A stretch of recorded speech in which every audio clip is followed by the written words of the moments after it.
that didn't taste like Play-Doh. Play-Doh? Girl, you're not drinking those things, man. The one you had me taste, it tasted like Play-Doh. But I've been eating, like, vegan protein bars, which are all, like, soy protein. Plant-based everything. And they're really, really tasty. But he was like, yeah, you gotta be careful about the sugar in those. But I checked it out this morning, but yesterday morning. It only had, It wasn't your internet. Looks like it was a disconnect at our end. Yeah. But yeah, the ones I had been eating had like 2 grams of sugar.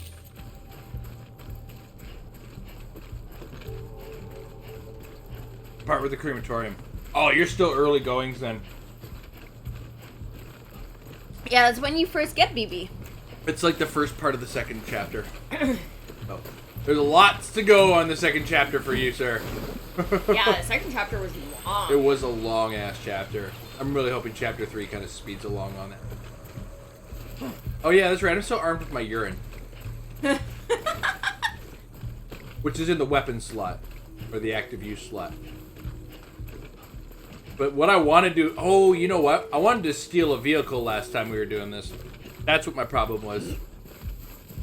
Because I had stolen a vehicle, but then it ran out of charge. And then lost track of where it was. Because I had the equipment to build a tower to...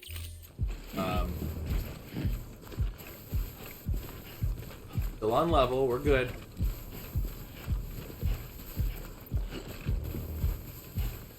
I think that 30 minutes timer was more or less to make sure you don't do other things. Like the timers they have these time some machines are the timers actively doing? Like, oh yeah, it's actively. Okay. It's running. It's not on screen. There it is. See, we're 5 minutes in on the 30 minutes, and it's right there. The delivery's right there. Wait. I'm trying to remember if this is the Jeff Keighley mission. The Dorito Pope. Ah, yes, I too am armed with urine. How you doing, Slash? Weapons detected. All weapons will be locked until departure. Cargo verified. Thank you. Alright, so part of Fragile Express, which is the name of the person. Don't ask.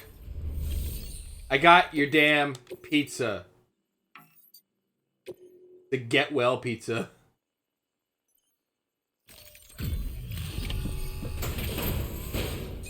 Was lurking wanting donuts. Well, I had donuts and diabetes now.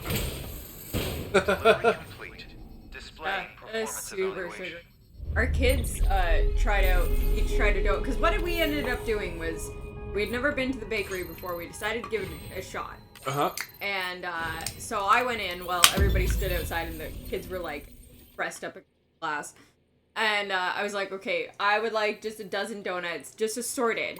And they were like, are there any flavors to steer clear of? I was like, nope, just give me 12 different donuts. So I went in having no idea what I bought, basically. We took them home. And, like, there were some that, like, was obvious what they were. There's, like, a maple one. There's a Boston cream. There's just a regular vanilla dip, a regular chocolate dip. But there was a couple of others where it's, like, not really sure. The one that, like, one of our kids really zeroed in on was he somehow managed to read through the glass, like, 10 feet forward to, like, the dry erase marker that they had. Because, like, they had this big glass display, and instead of, like, labels or anything, it was, like, neon dry erase marker written on the glass what the flavors were. If you ask me, that's how you know your donut's gonna be damn good. Yeah. So he zeroed in on the fact that there was a cotton candy. So one kid had a cotton candy. Weapons restrictions. One of them had an Oreo one. I took it. Which was like vanilla icing with like cookie crumbles and a big freaking Oreo on top. And then our eldest got what I dubbed the princess donut, because it was like a filled donut, but it had like purple icing on top with like little like those pearl sprinkles.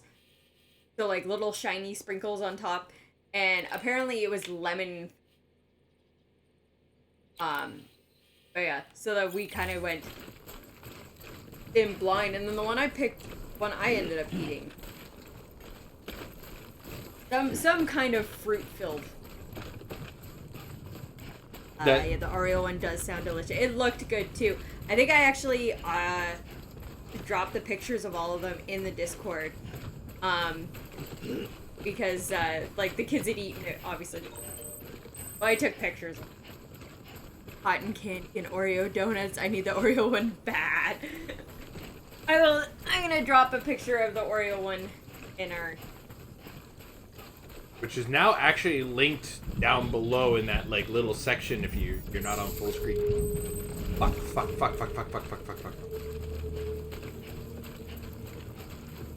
Everything went slow-mo. That means I'm really close to the BT.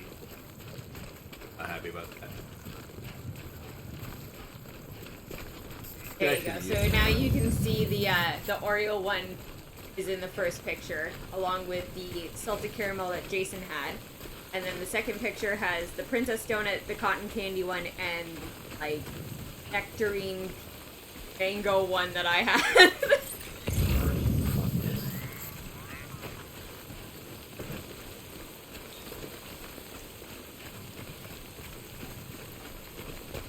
It's not on their sticker. It's probably one of those places that makes them in the morning, and then that's why they have the dry erase marker as their. You know what? I was thinking that too.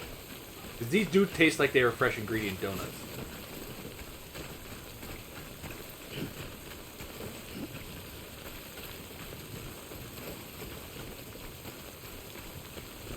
But yeah, it's called the Donut Duchess. But it's kind of a neighborhood one for us. So Hashtag not an ad. They don't have their own. Oh man, that was it. That was the one that put me over. Son of a bitch.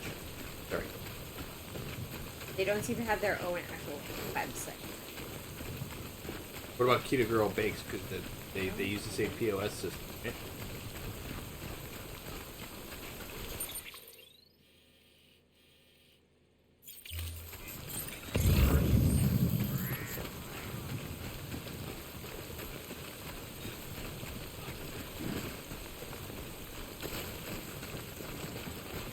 Don't trip. Don't trip. There we go.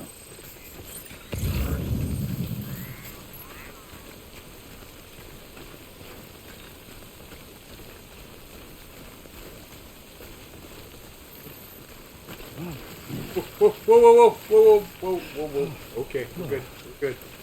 No tripping and falling.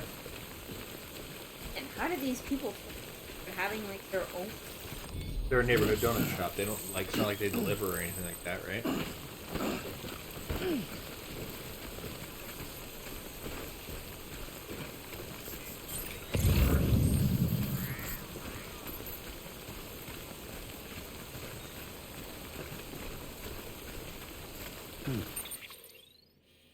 Heading in distance.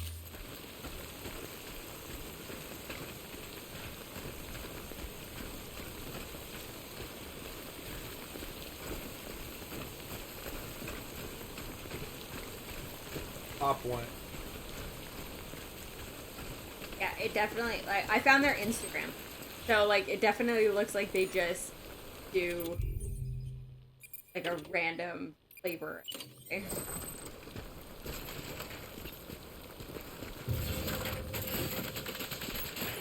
And let's place my rusty ass ladder over here.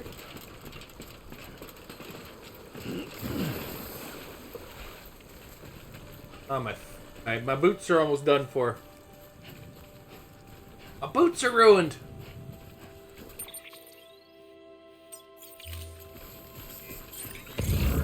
Yeah, I think I see where I'm trying to go, which is cool. Might be an It Uber looks Eats or like something they- like that. It looks like they just managed to finally open, because, like, they had, like, paper on their windows for the longest time, because they had gotten the space right before the pandemic hit. Yeah, because Mickey's Pizza closed just before the pandemic. Yeah. And then they took over, and they had their... They didn't close, they moved. Their sign up and everything. And then, like, their, had a...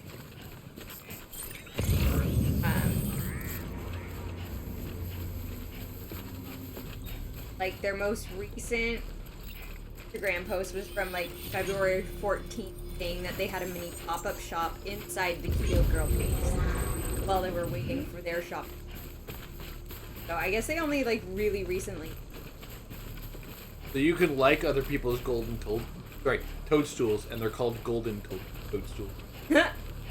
Those are the P ones, right? Yeah. Yeah, because they managed to put their sign up, December 20th. So, they somehow, managed to open in the middle of the pandemic. And now I'm just, scrolling through amazing pictures of donuts.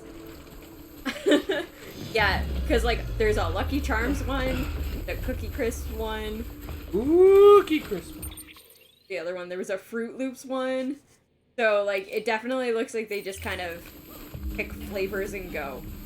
So, I may never find out what flavor was actually inside my donut.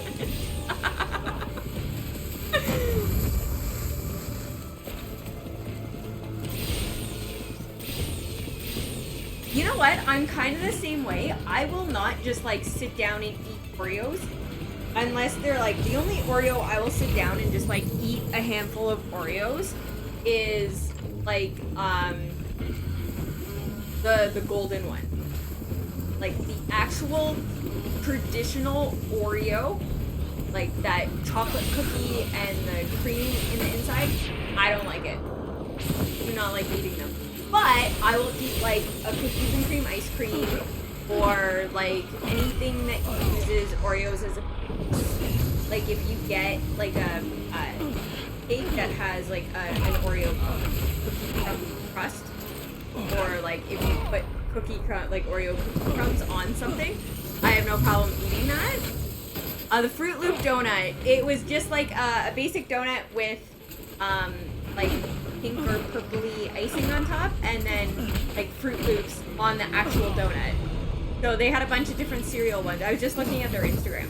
There are a bunch of different cereal ones. So it would be a traditional looking donut with the actual cereal on top and the toppings.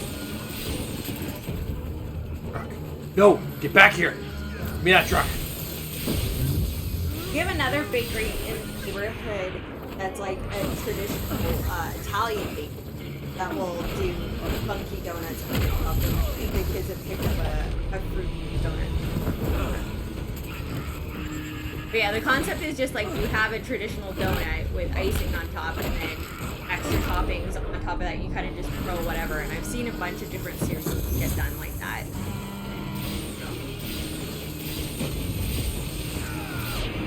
Got him. Come here. Aha! That'll learn you. My vehicle now. Give me this truck. Grand Theft Stranding.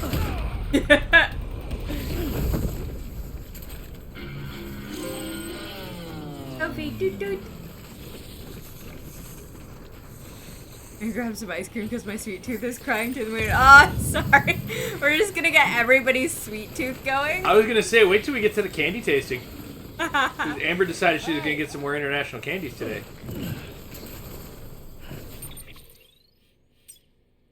Haha, I can do that now. That.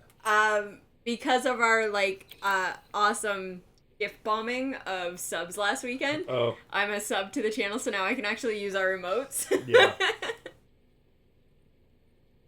We should really just have you as a sub to the channel. I know.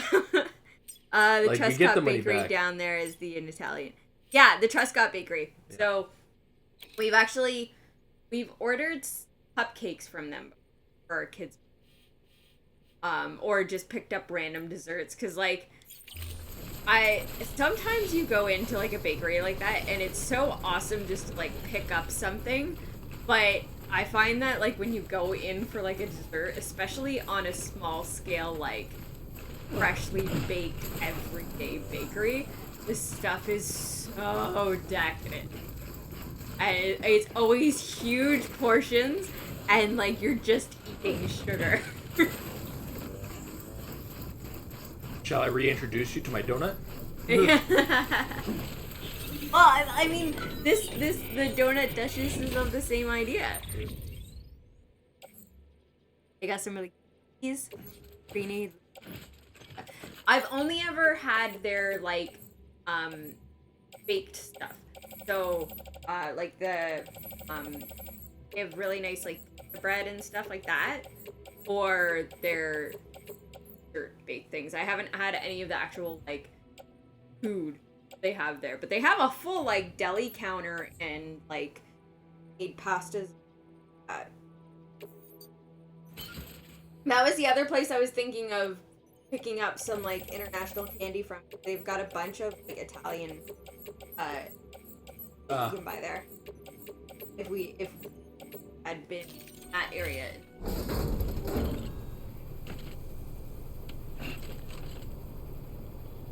Brick route because I go to that mall usually I don't. Yeah, we go there. We just go to Food Basics every week. Just because like it's so easy to walk up to the car.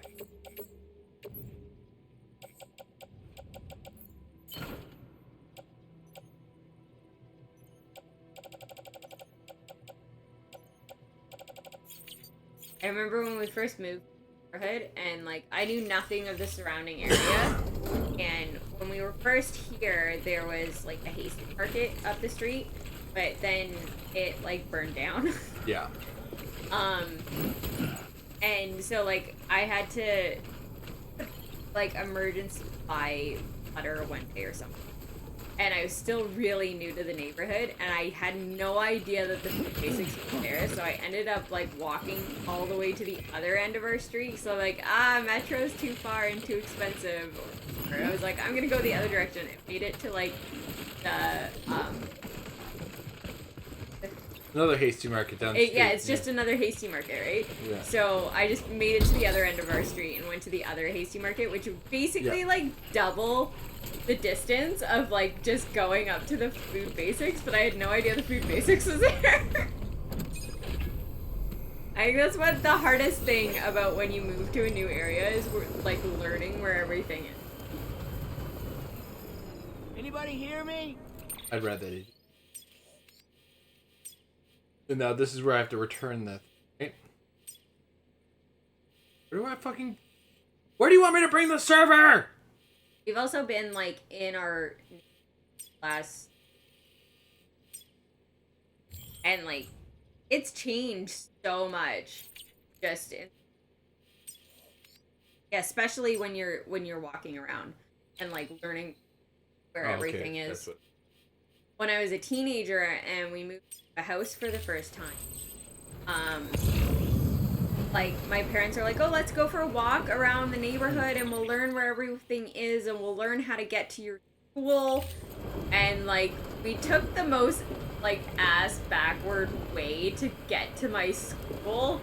And it was just like, this is gonna take me forever every day. It's gonna be the longest walk. And then, like, I met up with, like, the neighborhood kids and they're like, no, walk through this shortcut here and it will take you, like, 5 minutes to get to school. Yeah. Love finding things like that. That is one thing that I've always just appreciated about Mississauga is that it's, as well, although it has like that suburban sprawl to it, like there's so much just like walking paths everywhere, and you can like get to a lot of different streets and stuff will just cut through with like walking paths. So as long as you know where the paths go, you can really easily traverse a lot.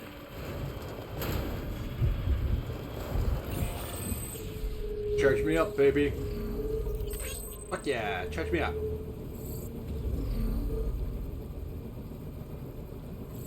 Or is that just... What's that? I said, are we blipping or is that just... Yours are reading fine. I think it's just a tablet. Keep an eye on the green. So you see that little bar at the bottom right of the screen? Yeah. But we could be having a blip. I don't know. Come on now.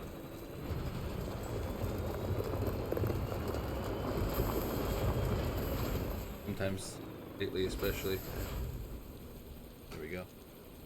When was the last time we turned the flip? Yeah.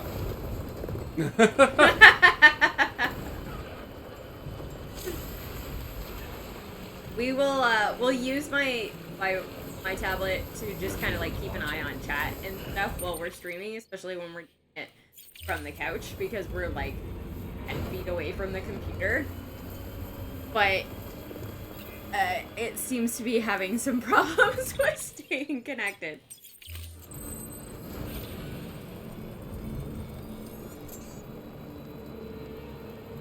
I don't trust this road. I don't want to disagree with you. This road seems like it's just a itself. Right? Is the road making noises at you? You're asking a lot of questions that I don't think the game has answered yet. I don't even think Kojima knows the answers to the questions that you're asking. So.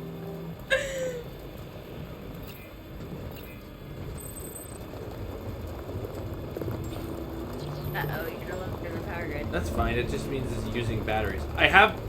There's like an item you can get to build a tower, and I have the ability to build electrical towers now, and I'm sitting on 5 of those. So. Beginning scan. Scanning bridges are... Gamber was just saying that the floating dust looks a little sus. to Lake Knot City. Proceed to distribution center. Our children would say nowadays. Or as every denizen of the internet says nowadays. Good to see you. Wait, can I go all the way down with the vehicle? Something I haven't checked yet. Seems like really likes normal ass. Yeah. I think Kojima, like, Sure, yeah, I can't park on there, but...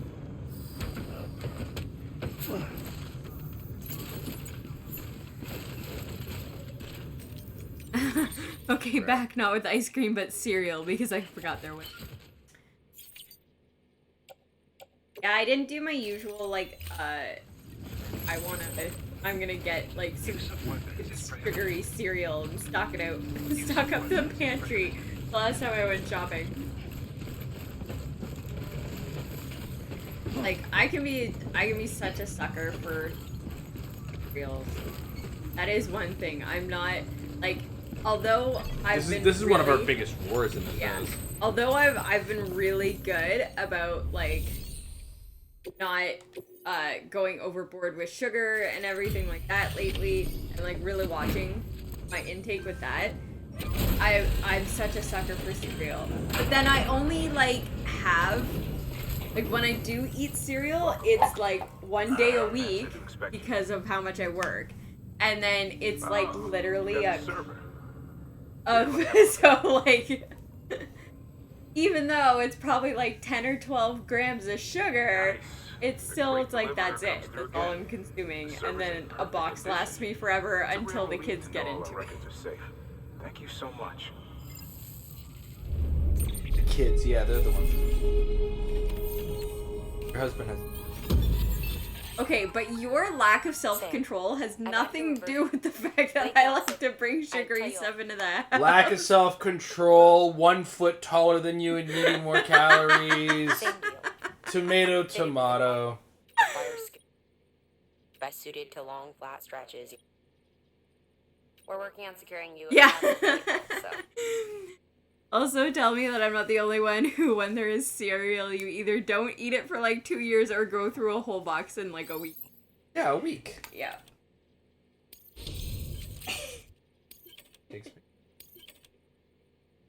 We have like 2 sizes of bowls in our house. We have like our big bowls that would like we get with like a cutlery set kind of thing. We have like Thanks, Sam. With that all data, of our we can finally move stoneware, forward with our plans for the new automated all of our delivery system. stoneware. I'll tell the boys to Breaking. start testing the box right away. Now you'll need to take So it to the district we have like center south the of Lake big Mountain City. bowls, and then we have these like Check the tiny. delivery terminal whenever you're up for more work. So The preppers had some things to say about Jason will Fragile. take like one of the big Sure we can bowls trust and her. like fill it, That business with like Higgs. almost overfill it to Thought I the told you brim she hates him with a of passion. cereal, Enemy and of like my enemy, that, as far as and I'm that's concerned. probably like Don't take my word for it. 2-3 cups of. Just ask her and judge for yourself. I'd like it or not. I came here to play Death Stranding, not be attacked. I also So, don't yeah. do it all that often. I No, only no, do it no, when he there's doesn't. Sam, like it's fragile. I used what's fragile? the Oh, preppers you into the yeah right. network You're fragile. and delivered everything they needed. That's some good work. And it's As long only as we're like shooting the shit. I'm especially bad You when mind it's telling me Captain what the Crunch. deal is with you and Higgs? Yeah, like there Yeah. are some Stories, huh? flavors where I'll it's tell like, you all okay, about this will In be gone in person. it. Yeah. I'm going to Center, do my south of disappearing Lake act Mountain. with Captain Your Crunch. head daring Rice work, Krispies I'm pretty right? bad with. Rice Krispies are at least like not super. Good Yeah. work. New order available. Please access delivery terminal for further Can I reach information. this? Those honey frog. I didn't.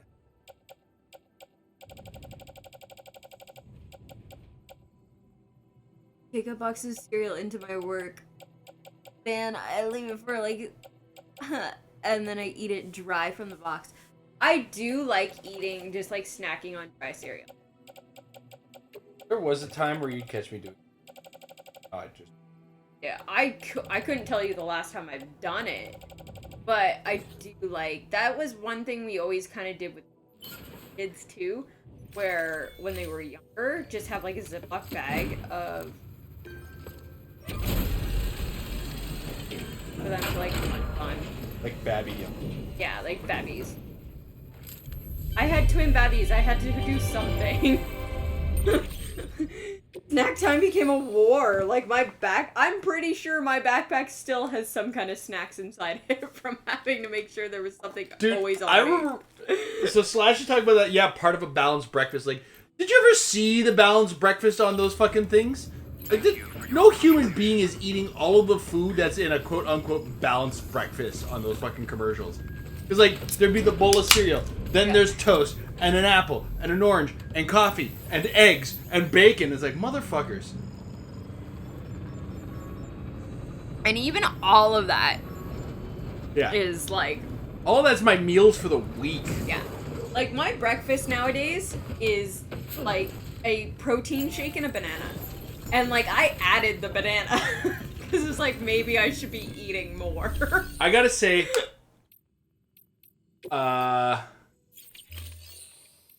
on a second. I got caught up in this. That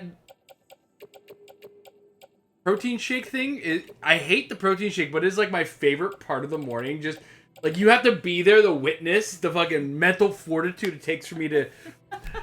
I'll put my protein shake in the milk, and I'll put it. I have this little blender. You turn it upside down, and you hit the button, and it blends.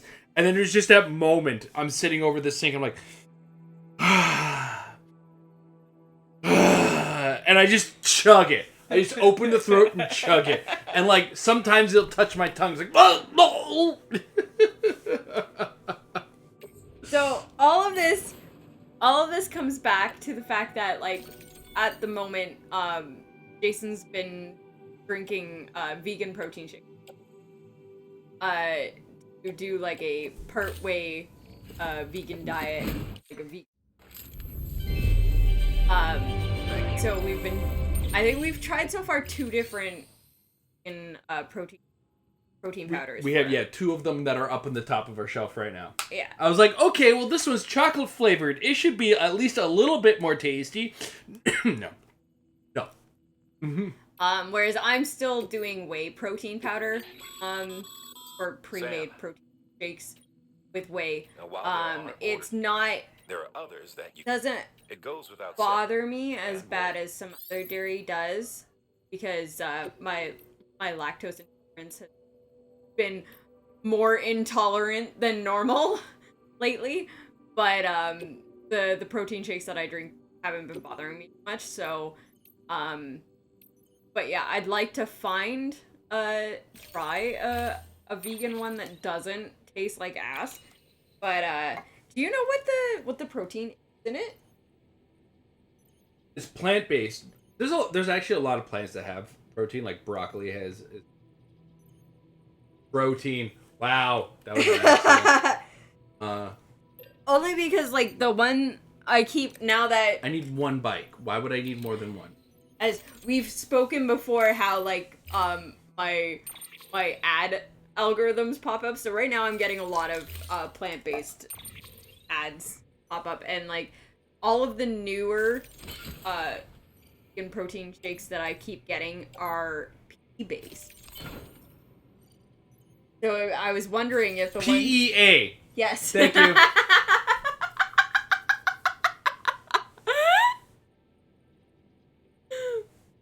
Spinach does have a lot of high in iron. Yeah. Actually, the iron is a little misconstrued.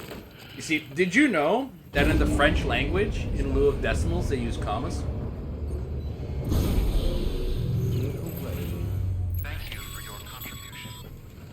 A shake would probably be a really Gonna great build a new road. You need to get to the pavement Actually, first. so a lot of this goes back to like my buddy from work who like I will talk about all the time. He is vegan, and we had a whole conversation over the summer about it, and like he was like, yeah, heads up, vegan protein shakes taste like ass. Like they suck. He's like, the amount of work I have to put into it to make it palatable. He was saying that he'll put like asparagus and blueberries in his, just to like disguise the taste of it, because like especially the blueberries really takes over as a really strong taste. But yeah, so I guess it all depends on what the protein base is, because like protein bars that I've been eating that are plant-based, they are soy-based for the protein. So, Sam, I know that with looks like veggies you're they coming don't up on have that complete auto protein in the get it going and you'll most have part, yourself a so you road in usually no need time to flat. eat a bunch together in order to... Yep. Yeah. So that is one of the hardest things as, like, doing a vegan diet, is getting the right and high amounts of protein, but also calories themselves. Because so The highway many used to run through plant there back in the day. stuff, first plant-based expedition. foods and everything aren't high in calories. Gotta throw in a lot of, like, nuts and stuff to mix with that. A lot of other things that are just not animal-based to get your calories up.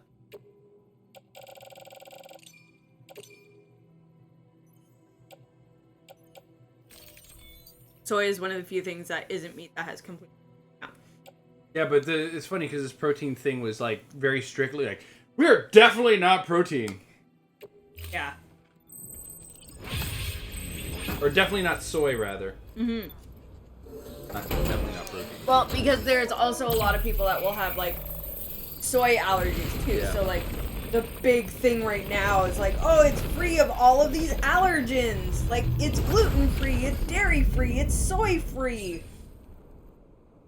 And they're like, check out all of our awesome flavors, like strawberry milk and blueberry pie and cookies and cream.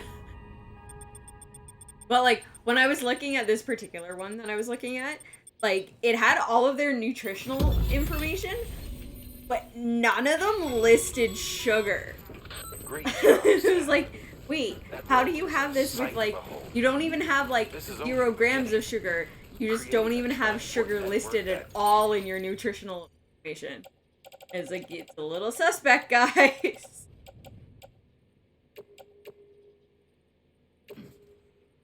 Oh, I didn't even realize that there was, like, bad effects to Expands the continent is key to our future. Some of it is That's overblown. why it's important that you I've utilize seen. any and every paper you come across to rebuild our highways and byways.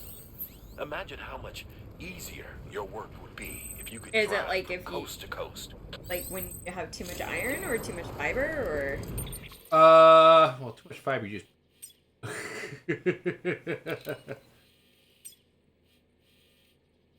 pretty high amount though, like the kind you have to effort into it. Yeah. Yeah. Like, you'd have to have an exceptional amount of soy for you to have, like, But that's the thing. Too much of anything is bad for you. Everything in moderation. It doesn't have soy or gluten or sugar. Don't ask us what's in it, but we can tell you it doesn't have this. Like, if you get addicted to something that was soy-based and just eating and eating and eating. Yeah. Things I hope never happen to me in my... I don't think I've ever, like, felt like I've been, like, addicted. Like, not the way that I'm definitely 100% addicted to caffeine. Yeah, like, get a headache and a physical, like, reaction in your body. 'Cause that's the thing. Addiction and just wanting to do something or being compelled to do something are vastly different. Yeah. Common missing. Well, it's almost like, and it's still not quite the right word, but it's like a difference between being, like, addicted, like, actually dependent on something, versus, like, being obsessed with something. You'll need to take it to the distro center. Because, like, an obsession is more like a compulsion. Okay, this is apparently causing a big conversation. Let's go find out what's in my plant-based. Be careful out there. We won't tell you what's in. Well, okay, to be fair, like I said, the one that I was looking at today did have a full list of ingredients and a full list of, like, the nutritional values. It just, sugar wasn't listed on any of it. Here we go. Pea protein, hemp protein powder, organic flaxseed powder, organic rice protein powder, and chia seed powder. Okay. And yeah, those are like your sources of protein in there. That and the makes stevia extract. Yeah, I and guess then that's where they attempt- get the sweet. Yeah, I haven't found that sweetness yet. That's a lie. that's basically like the same amount. I could probably just open either Instagram or Facebook, and like the first ad that comes up will be the protein thing. You'll need to take it to the distro center south of. It literally was the first ad. Is it literally called Blessed? Yes. Blessed plant. Could revolutionize our supplies distribution network. A lot's riding on this. This is the one that has been like non-stop advertised to me. But yeah, for all the proteins I described, it tastes like powdered chalk. Like that's the sweetness in theory. Yeah. Honestly, this is actually the first food I've ever hold on a second. I need to auto arrange. This is the first food I've ever had with stevia in it. So. Stevia. So let's pick a. Okay, so this is Blessed Cinnamon Churros. Still does not have a listing for sugar. But it has raw pea protein isolate, natural flavor sunflower creamer, salt, stevia leaf extract, vegetable gums, MCT oil, cinnamon, and psyllium powder. Yeah, it does. It does probably like. Yeah. I don't know. I haven't had a colonoscopy It tastes like yet. the stuff you drink before a colonoscopy. If that, yeah, no, it does not. It tastes like some, like when I mix it with my almond milk, it tastes like, how do I put it? Somebody, you know the chalk that you use for weightlifting? It's like somebody spiked my or your weightlifting chalk with, your drink with your weightlifting chalk. And like used weightlifting chalk. So this one seems to be like all based on like the raw pea protein is this thing. Yeah, this like sunflower. That is creamer. one type of protein. It's Yeah. not in that, like Kyle was saying. It's not 23 grams of protein, but it's only coming from the one first. Should be getting that out of your one scoop protein powders for the most part, like across the board. What is this one? One scoop, I think, gets you 21 grams. 21. Yeah, and then my prepackaged one that's whey protein is 23 grams.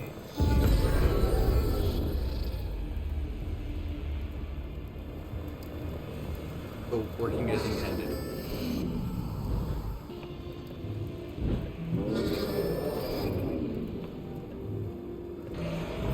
Yeah, it's been hard because one of the weird things about wanting to like have a protein like supplement kind of thing is that because I work so early in the morning, I don't like sitting down and actually eating. It hurts my stomach.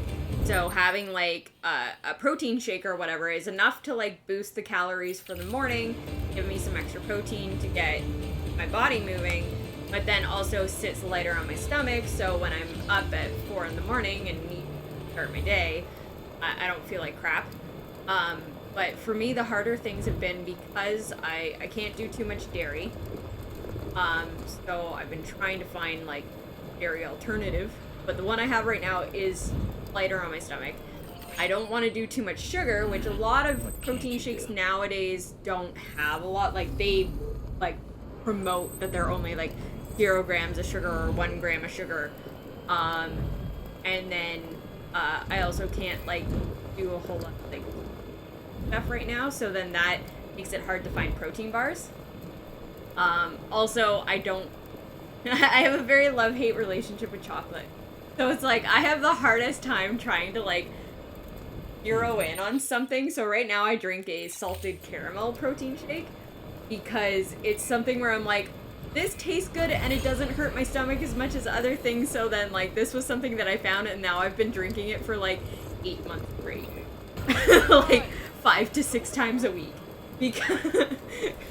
because I'm also like a ridiculous obsessive creature of habit. So like if I find something that I like, it's like, okay, this is my life now. Drove right off the road trying to get a drink. For a second, because you stopped so suddenly and perfectly, I thought the game had froze.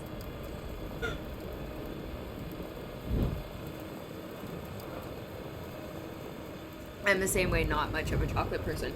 So, I do say, like I say, I have a love-hate relationship with chocolate. And it's not that I don't like the taste of chocolate. It's that because of, like, yeah, like the irritation and stuff that I get from milk, a lot of, like, candy bars or chocolate bars here will have a fair amount of milk and stuff in them. So, like, growing up, I always kind of associated chocolate with feeling sick and, like, having an upset stomach and stuff. So, there'll be certain ones that I do really like and, like, I'll endure a stomach ache for. But for the most part, I avoid chocolate. But then, again, I started having these, like, vegan protein bars and stuff. Or, like, I guess I should say plant-based, because there's ones... You seeing this? That's a Paul neck from Horizon Zero Dawn. Why is that there? It looks like a hologram, which means somebody placed it. Right on. Okay. Cool.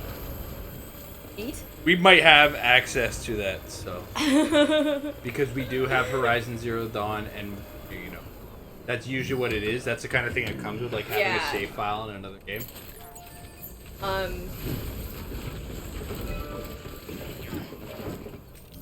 Alright, but yeah, so like these plant-based stuff that I've been having, because they're plant-based, and a lot of them end up being like certified vegan and stuff, they can't have milk products, so that they have chocolate, or more specifically use like cocoa powder directly with the cocoa plant rather than processing it with milk and stuff, so it has the chocolate flavor that doesn't make me sick. So it's like, oh wait, I like chocolate? So it's kind of like this mental gymnastics that I've been going through of being like, wait, I actually enjoy chocolate. I don't understand. Like, I am 30, I'm gonna be 36 soon, and I've gone most of my life, like, not liking chocolate.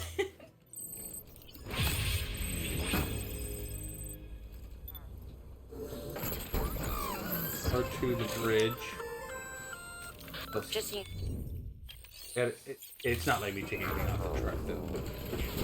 Whoa, whoa, whoa, whoa. Almost fell. I do have to say, though, my biggest indulgence, and I do it maybe once every 2 years or so, because it's so... It took you 36 years, but you got there, right? My biggest indulgence is that I do absolutely love Heavenly Ash ice cream. And it is like, I'm surprised having a bowl of it doesn't make me up. But it's so tasty. But I don't get it all that often because of what it is.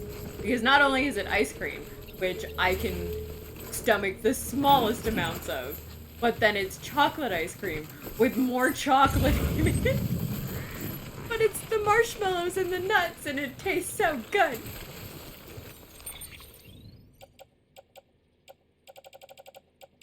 But it's definitely not.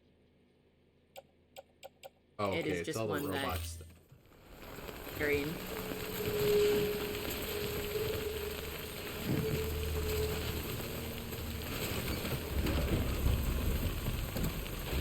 Ooh. Sorry, I'm just collecting things right now to build more highway. Build the road. Is that what, like, is that why the road looks like that? Because it's built? Yes. Oh, no. Same. Is it the same one? And it's just traversing the world? No, it's not traversing the hologram. See how it's... I was in a different position. Oh, it was always there. Okay. Yeah. I understand. I didn't realize it was on the bridge. But...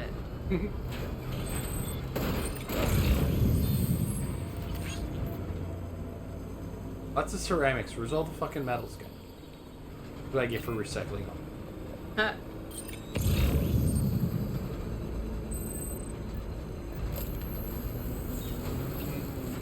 You make a difference. Is that the one with the rabbits? Yeah, I think so. Fucking Canadian. Oh my god, Canadian PSAs are the worst. Or best, depending on your point of view. It was just walking really slowly.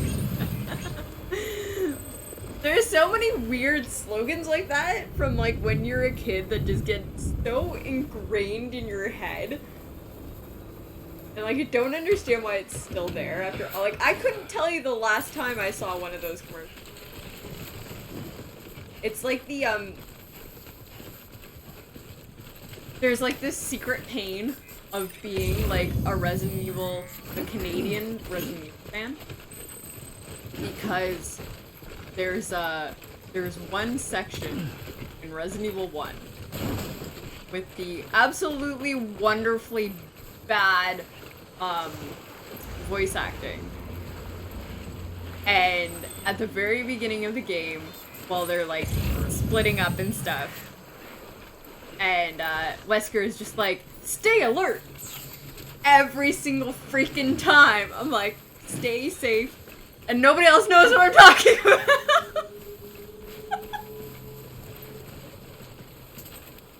The WSIB ones are still the best. Yeah. I remember there was one where like there was a bunch of kids that like were like running through a park and then found a needle and they were like, oh my god, what do I do? And they like it's like, let's go tell an adult. And like they had like run across a bridge to get there and I was like, I know where that was filmed. It was like, that was filmed in my neighborhood. I know that bridge anywhere. I have no idea how many more materials are needed for the bridge. Having every metal.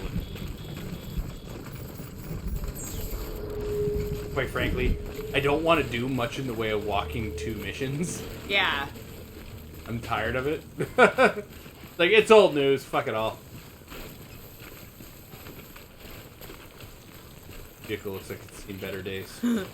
It's the rain. Rain ruins everything in this game.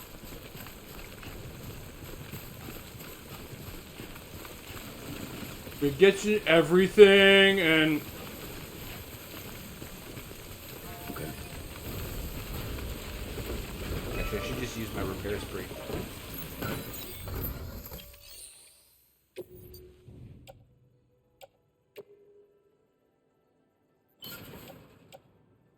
What are we at? I don't know. Game again. 250 medals and fuck, we're not gonna be rebuilding. The real game is avoiding playing it as much as possible.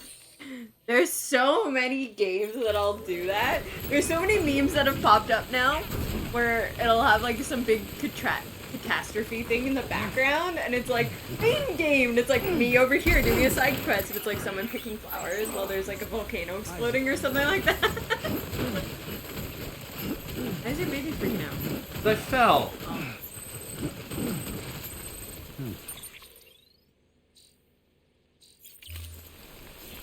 Wait, hold on. Like, golf. What do you do to avoid playing golf?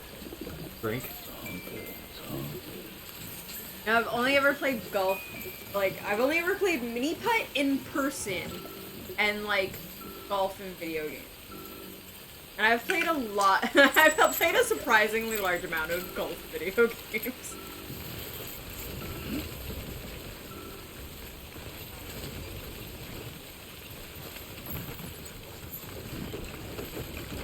Fall, don't fall. Not again. But, I still think one of the funniest things is that, what's it called? Fortnite is in the middle of a resurgence, and they took away the one thing that made the game unique. Oh yeah, in golf, you gotta try to hit it at least number of times. Oh, okay. You want to play the game as little as possible. That's how you know you're doing well. Oh, no, that makes sense. You can use to fabricate equipment. You can also take what you need to build structures. That mentality can be applied That to me. said, there are limits to what each facility can spare. That is Check their terminals golf. to see what they are. Or whimsical scale. Whimsy. It's full of whimsy. I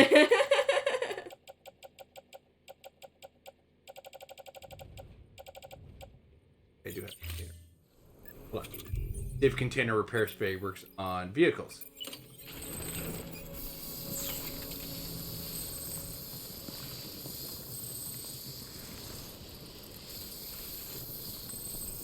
I can't tell if it's... Doesn't look like vehicle looked pretty shitty anyway, so.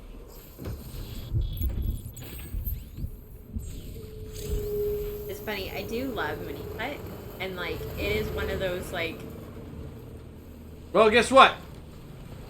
It is one of those like go-to first dates, or even just date night for me. Freaking like, if I can get a guy to take me out on a date to mini putt, it's like, yep. Like, this is someone I would go on a second date with. Or like, there's more potential to go out on a second date if I can find someone with mini putt. I didn't take her to mini putt on our first date. Nope. Actually, our first official date was the first time around.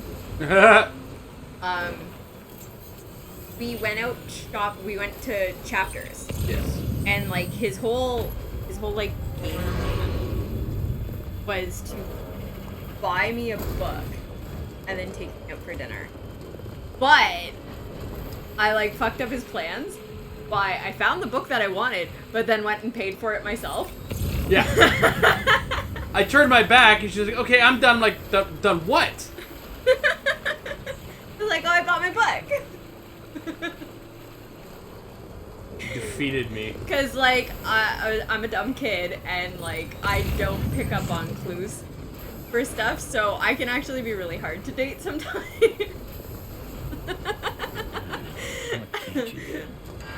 So then we went to like another store and bought me a collectible that I wanted that I still have. You bought me my Electra Barbie. Oh yeah, that's right. I have a Barbie. It is Electra from Marvel Comics. is the only Marvel Comics Barbie that I have. I have lots of DC. But Electro was the only... For some reason, was the only Marvel one that they had the license for until all of the Marvel movies started coming out. And then they got all the license. You know it's good when they don't expect you to pay for it.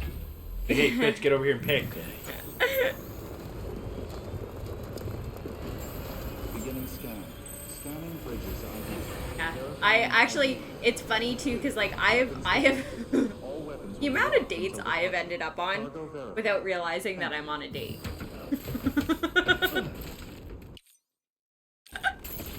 You know, when you have to rush to pick. Yes, I'm quite special in that regard.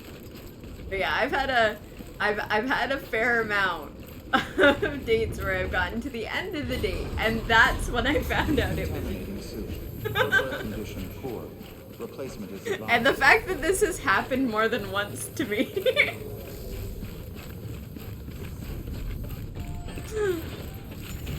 I'm guilty. 100%. 100%.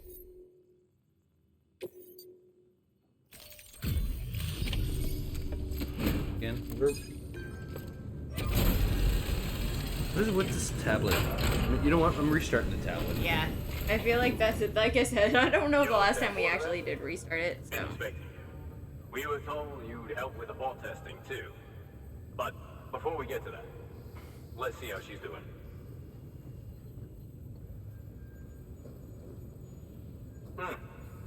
Pretty as a picture. Look, it's not my fault. It started raining on the. Got Oh, nothing okay.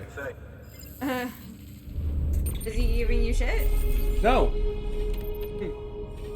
I just started explaining myself early. All right. Talk to them. I'll be right back. Oh, okay. Ugh. I could actually show off my shirt. I Nope, was doing not while I'm that. standing in front of you. I was doing that at the but like it's Wicket, and it says nope nope. I don't know if Yeah, there's a t-shirt company buying shirts from.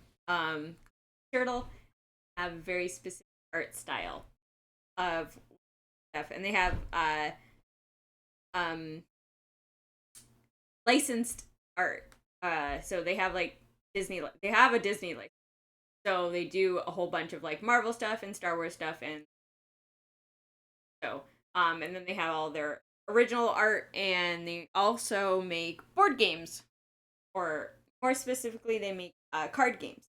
So they are also responsible for if you've ever played or heard of Unstable Unicorns, and more up in Here to Slay Happy Little Dinosaurs. But yeah, so like all of their art and stuff goes up. Hello! Welcome to the stream, Dr. We'll be getting back to the game. What's up? But yeah, so I have a whole bunch of shirts from them, and I love it. And this is a new one. This came in this week on my little Ewok. Specifically, it's Wicket.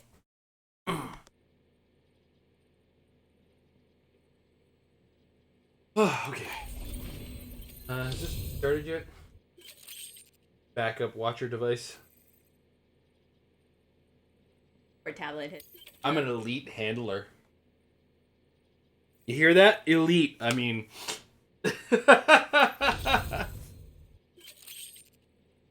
There's also I'm a master handler. Oh. Playing quite a few things actually. These bots aren't designed to operate outside the network service area. Hey boys, you heard that? I'm a master handler. Center linked up already. How you doing, Dr. Perry Falls?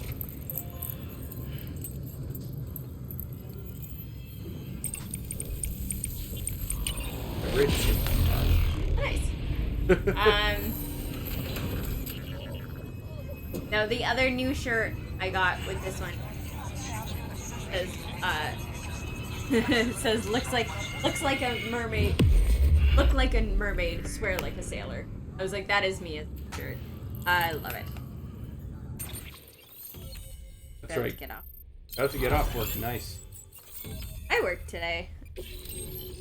I got paid a ridiculous amount of money to do a whole lot of nothing. So, that's why I agreed to work. Another 8 hours on top of the 46 that I had already worked this week. I'll start prepping for the test. I gotta finish this game, it's pretty rad. It's been a ride so far. Now the bots can enter the final. Aww. I designed them myself, you know. My hope is that they'll lighten the load a little bit. Unlike human porters, if one Aren't I the one that works in the abused industry and I got the weekend off? Before the death Stranding, I mean, that's what everybody thinks of your industry, so... I came in at the right time, though. Yeah. There has definitely been a cultural shift in... I came in the, guys, we're getting better, stop yelling at us, part of the industry. Yeah. Whereas I found myself in an industry where it's expected of me to just work 60 hours a week. Yeah, that's... And it's kind of looked down upon it if you don't say yes to overtime consistently.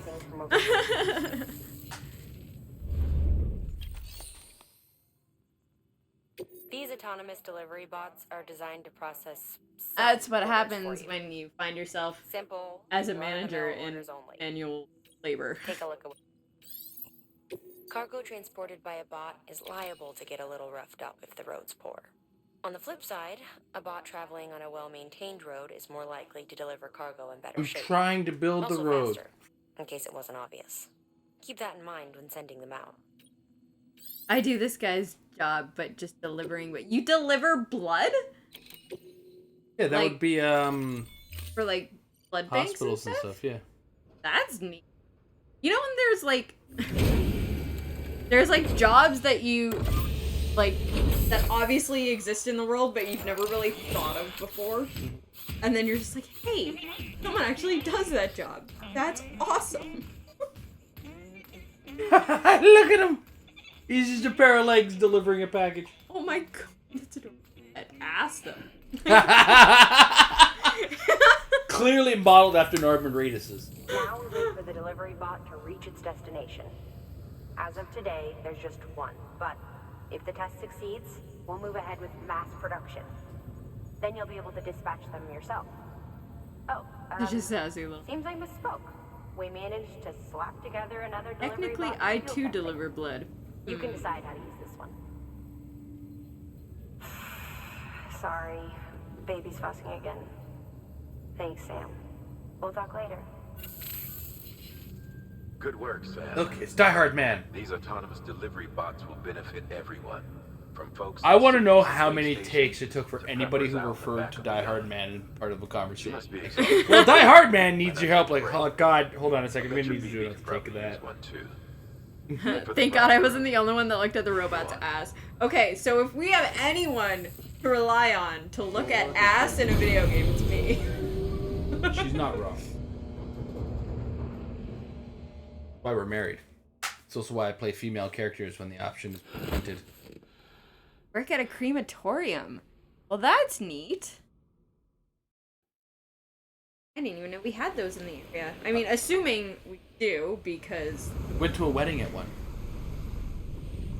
Was that technically a crematorium? It had a crematorium in it. Oh, okay. Those words came out of my mouth. I say, man, that was a story and a half. Oh, you're getting all old. I've been swimming too long. More Norman Reedus booty for you.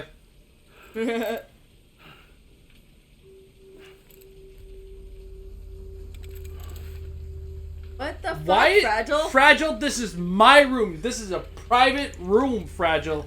Nobody what the wants to fuck? see you naked. Whoa, whoa, whoa, whoa, whoa. Let's not jump to conclusions or speak for everybody in the room. Yeah, because Norman Reedus is in Boombox. It's specifically only for pets. Oh, interesting. Another thing that, like, Exists. I don't think of as existing until you're like, hey, this is a thing that exists. A pet cemetery exists too, Amber. It's not just a book by Stephen King. Want to grab me another one while you're up? Sorry, didn't mean to startle you. You were sleeping. Oh, she came out of there completely dressed. Where were those For clothes? the shower. Right. And the umbrella is just open in the room. Like, you know how bad luck that is, lady? Look. I'm about to hand you the wrong one. I've been hearing things about you. Like, look, we're doing enough. She's in bed with terrorists. Don't trust her. She's just another dumbass Higgs fucked over. She's a goddamn hero, that woman. Why are you getting up in happening? my face? Because people talk shit about her when she's not around. You calling her a terrorist? What does America mean to you? Oh, she's a terrorist. Way my dad made it sound. We were something special. The glue that held it all together. More Yeah, than that nation. makes sense. A symbol of freedom and hope. We could bring it all back if we kept on. Yeah, I making imagine deliveries a lot and of people connecting would be people. very, like... He was sure of it. I was a wreck after he died. That's when Higgs made his pitch. Or somebody's dog. Together, we can run packages from sea to shining sea. Back then, he had a monopoly west of here. We both stood to gain a lot from a partnership. So, hold on. Business was pretty good at first. Let me get this straight. But then, a year ago... The post office literally went postal Windows and United went as started far as stirring up going to trouble. terrorists in this world? Yeah, sounds like it. Fuckers hijacked our system. How much more of this game do we have? Somehow they got a hold of our security passes and used them to sneak into cities. And just like that, we're delivering guns and bombs instead of medicine, and I didn't even know. We were just cogs in a terrorist Because Higgs machine. is the other guy, but Higgs and hers had the monopoly on Higgs was deliveries, behind it right? all. Oh, And wait, on top of Higgs that, turned everything He got back. his hands on an old school nuke that I ended up carrying right into Middle Knot City. You telling me that? Yeah. It was me. I blew it up. Could have been different if I wasn't so fucking blind. So I did everything in my power to stop South They Knot not check City the from getting packages. destroyed. I guess not. I tried Privacy, to get the nuke out of maybe? the sea. I feel like if you're Higgs was transporting a one step nuke, ahead. like, You know somehow? yeah, there's gotta be some way to be like, hey, maybe this Well, no, package that's the is- thing. She said it was an old school nuke, so maybe the technology was too new it couldn't catch the old school. Like, you know, if I go on my computer, I'm gonna have a hard time hacking into a Commodore 64. Right? So there you have it. Everything's true. Except for Everything's the true lies. except for the lies. Fuck off! Yes! Oh my god, that is the best line in any video game But I'm not ever. about to let Higgs and some terrorists take my My father's brain legacy and hurts. shit all over it. That's why I came to you.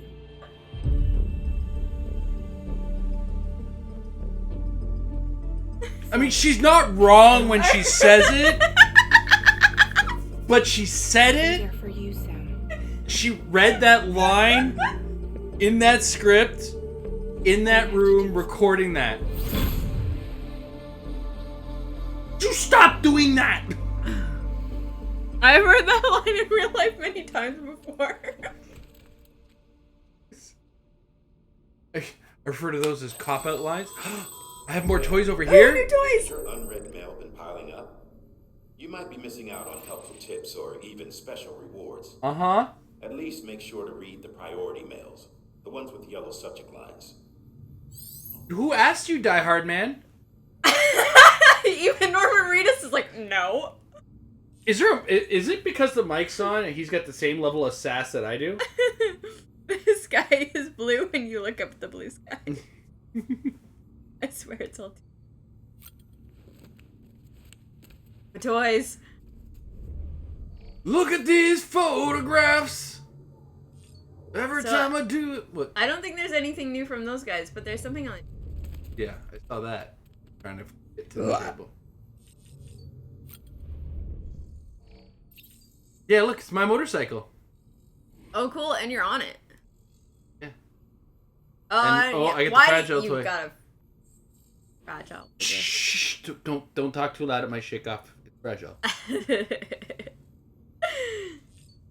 This is how you remind me of the news I delivered.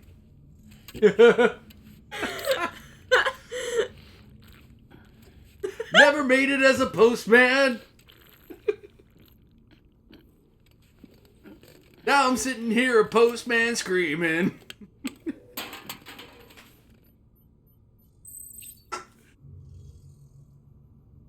Oh. God. How much did I pay for this game? Because I kind of want my nickel back. Oh, here we go. Here we go. And now we enter the drift.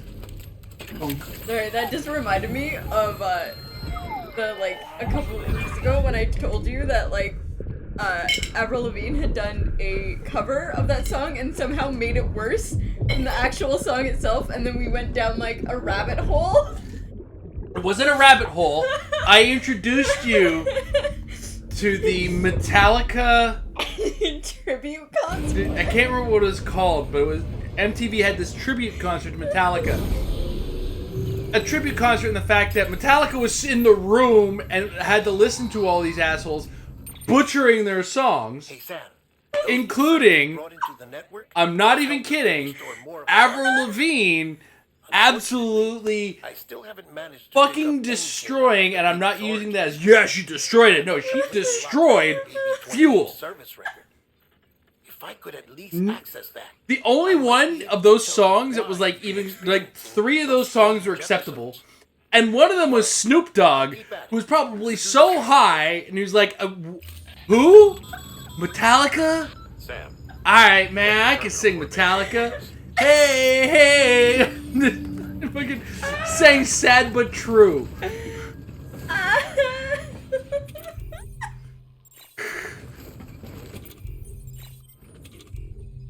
You okay? Yeah. You gonna make it? Yeah. We'll never forgive Avril Lavigne for that. You know, after she completely fucking missed every single mark on, what was it, Chop Suey that she did?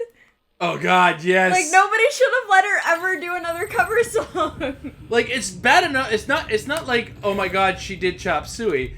It says she thought those words were made up. It's like, no, there's actual words in that fucking song. Yeah, she didn't bother to actually sing the lyrics. Snoop Dogg Metallica, what the hell is that? It is a thing. It exists. There's an entire song. Yeah. Let me look it up what the name of it was. But okay, he didn't sing "Sad but True." He sang a couple lyrics. It was a lot of a Snoop Dogg going, "Hey, hey," and then sang one verse of the song, right? It was Metallica. So Metallica was jamming and it was just elevator music and a very confused. It was MTV Icon Metallica. Right? Okay, so.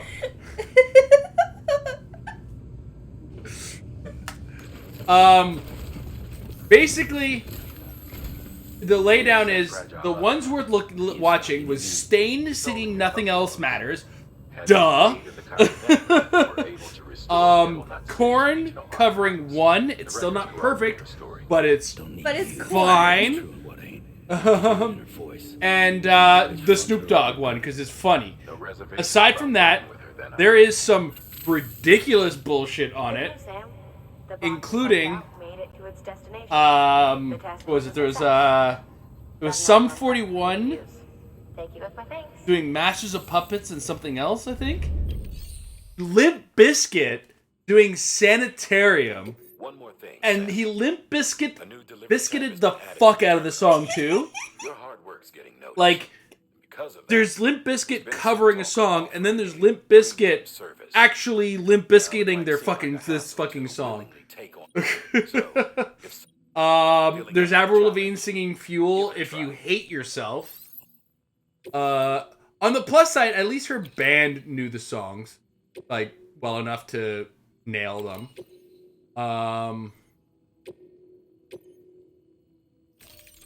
And yeah, I think that's about it, right? There's nothing further than that? Yeah, I think those were all the ones that... And I'm thinking to myself, at one point, Travis Barker introduces one of the songs. It's like, hold on a second. Why isn't he up on the stage? Or Corey Taylor of Slipknot?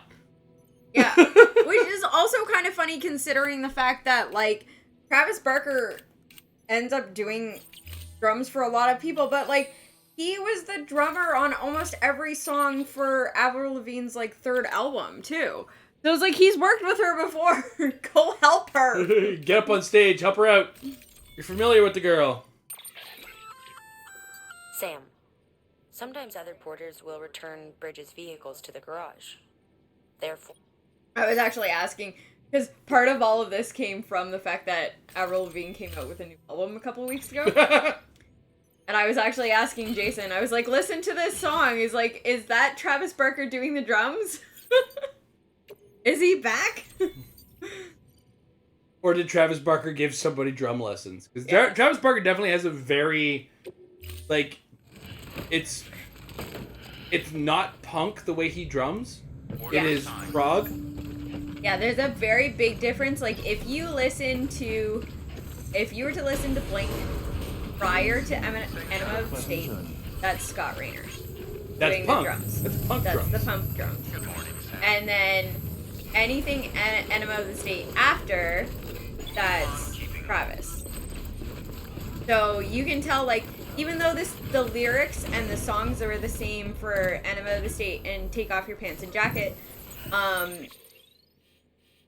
there was a shift in the music, and then after that, like, their self-titled album, that was, like, right as, like, Blink was basically breaking up. And, like, their whole sound changed. Like, everything about, and, like, the way that they were writing music changed, too. Actually, Feeling This had a really interesting behind-the-scenes story to it. Was, at the time, Mark and Tom were fighting a lot. And, like, they had, like, basically rented out a house to write this album. Just be like, we're gonna power through this, we're gonna write this album, we're gonna get through this. But, like, they couldn't stand to be in the same room with each other anymore at certain points. So the song Feeling This, if you listen to it, it sounds like two different songs because it is. Like, Mark went into one room and wrote a song, and Tom went into another room and wrote a song. And then they recorded it and melded the songs together. And that's what Feeling This is. So it's like actually two different songs put together with music. But yeah, so you get like a whole different kind of vibe for that. And then Neighborhoods was the last album that they all made together. And they definitely continued in that like shift of more serious and much less punk music. Like, I don't know if there's a single song on Neighborhoods you could actually say is punk music. Sorry, Sam. I can't allow you to build a structure there. But pick a spot outside. But yeah, and then after that, Tom left. And then the newest album, California. Like, I never got around to actually listening to that. Because for me, having grown up, like, with Blink-182, it was like, Tom was such a big part of the band for me that I'm like, I don't want to listen to, I was like, I don't want to listen to Blink without Tom. Although, like, on a side note, I've found a whole bunch of, like, not a whole bunch, but at least 2 songs so far of other bands that Mark has randomly popped up on. And I think the one that shocked me, because I was like, is this actually it? Did I totally forget that this happened? Was, Simple Plan's I'd Do Anything. Mark does, like, backup vocals for it. And I was like, wait, that na-na-na sounds familiar. I'd do anything. It's the only Simple Plan song I can really think of that really. There's like 3 that I know for sure that I like. There was that like punk album. Whoa! Where's the bridge? There was that punk album that I came across. It was like Simple Plan before they were Simple Plan. It was called Reset. Was the band name? Yeah, that like sounds right. Half of the band was what is now Simple Plan. Oh god, I think I remember when you discovered this. Yeah. I listened to I listened to shit out of that. Yeah, I remember And it was listening to that with you. And Simple Plan, they had one song I liked and didn't do anything. It was, oh, this actually has some kind of punk. Mm-hmm. Cool, I'll listen to this shit. Yeah, that's one of the songs on my like daily playlist. I think that was around the same time that I started calling punk baby metal. Yeah. Baby's first metal.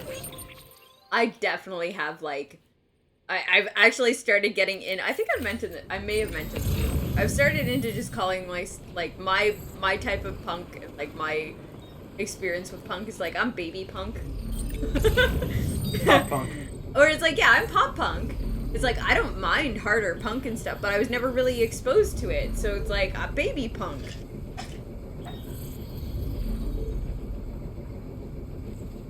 Be right back here. Pop the washer again. All right. So yeah, as a my buddy is like old school punk, so he keeps like introducing me to like all of these concepts and all of these ideas and stuff, or like he's giving me like history lessons on punk, and I'm like, yes, tell me everything. Let me like absorb all of this like info and history. Or it's like baby punk wants to learn. Which is funny too, because all of this stemmed from the fact that, like, when I first met him, I only had the side shave. I was on first.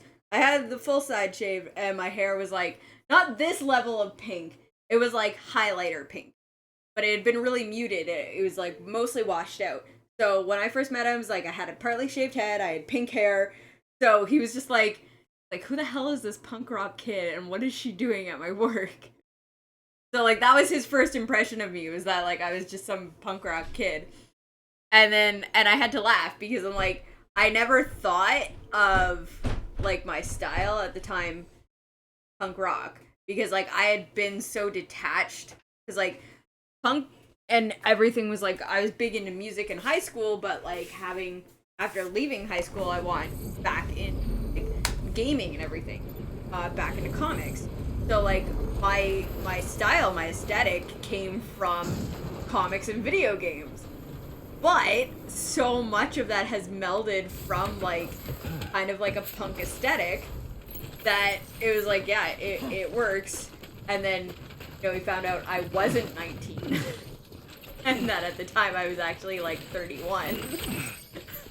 So I was like, oh, I can actually talk to this person. It's funny because we always have this conversation, and I always come back.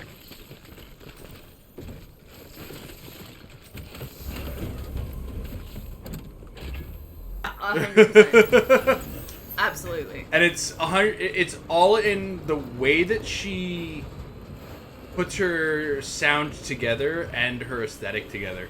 And it's like this woman is like a heavy guitar and a double kick away from being a heavy metal singer. And I will not be argued with. Well, the fact that, like, some of the Lady Gaga, like, I think I heard a lot of the songs beforehand, but most of my exposure for Lady Gaga's songs were, of course, metal covers of her songs. And it's like, a lot of the times I'll listen to, like, specifically, one of my favorite cover artists, Jonathan Young, will take, like, songs that are, like, pop, like, and make them metal. So, it's usually really jarring whenever I finally get around to hearing the original version of a song versus, like, his metal version of it. But if you listen to Lady Gaga versus, like, his metal version, it's like, oh, it's like, basically the same song. Yeah. What was the one song he covered that I was like, I had only known, and I was like, this is such a great song. It was the something to do with fires. Something to do with fires.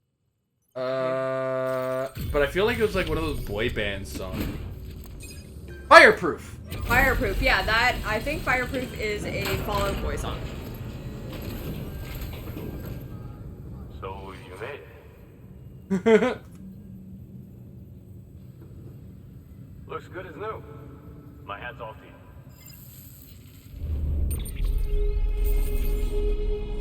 Not that one. One Direction. Oh god, yeah. It was One Direction. Super boy band. Yeah, that's what I mean. I was like, oh my god, this is not a song I would ever listen to ever. Yeah. But Jonathan Young's version. I could put like, I think he's got several albums of songs where it's just like, wow, I would not have listened to the original of this. Why did this guy just give me head? Was the delivery when that good? When a man likes you a lot. Okay, and... stop you.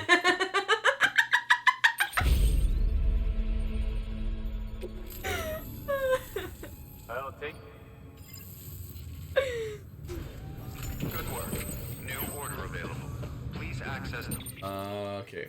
I have another mission on further information. I'm so bad about like just opening and closing the fucking move. Here? What's the other? Oh my god! Well, that's a soundbite.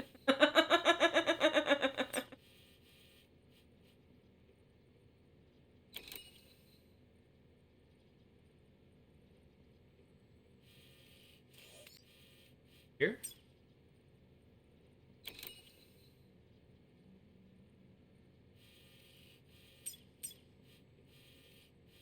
What? Where? Game, tell me where. Okay, hold on.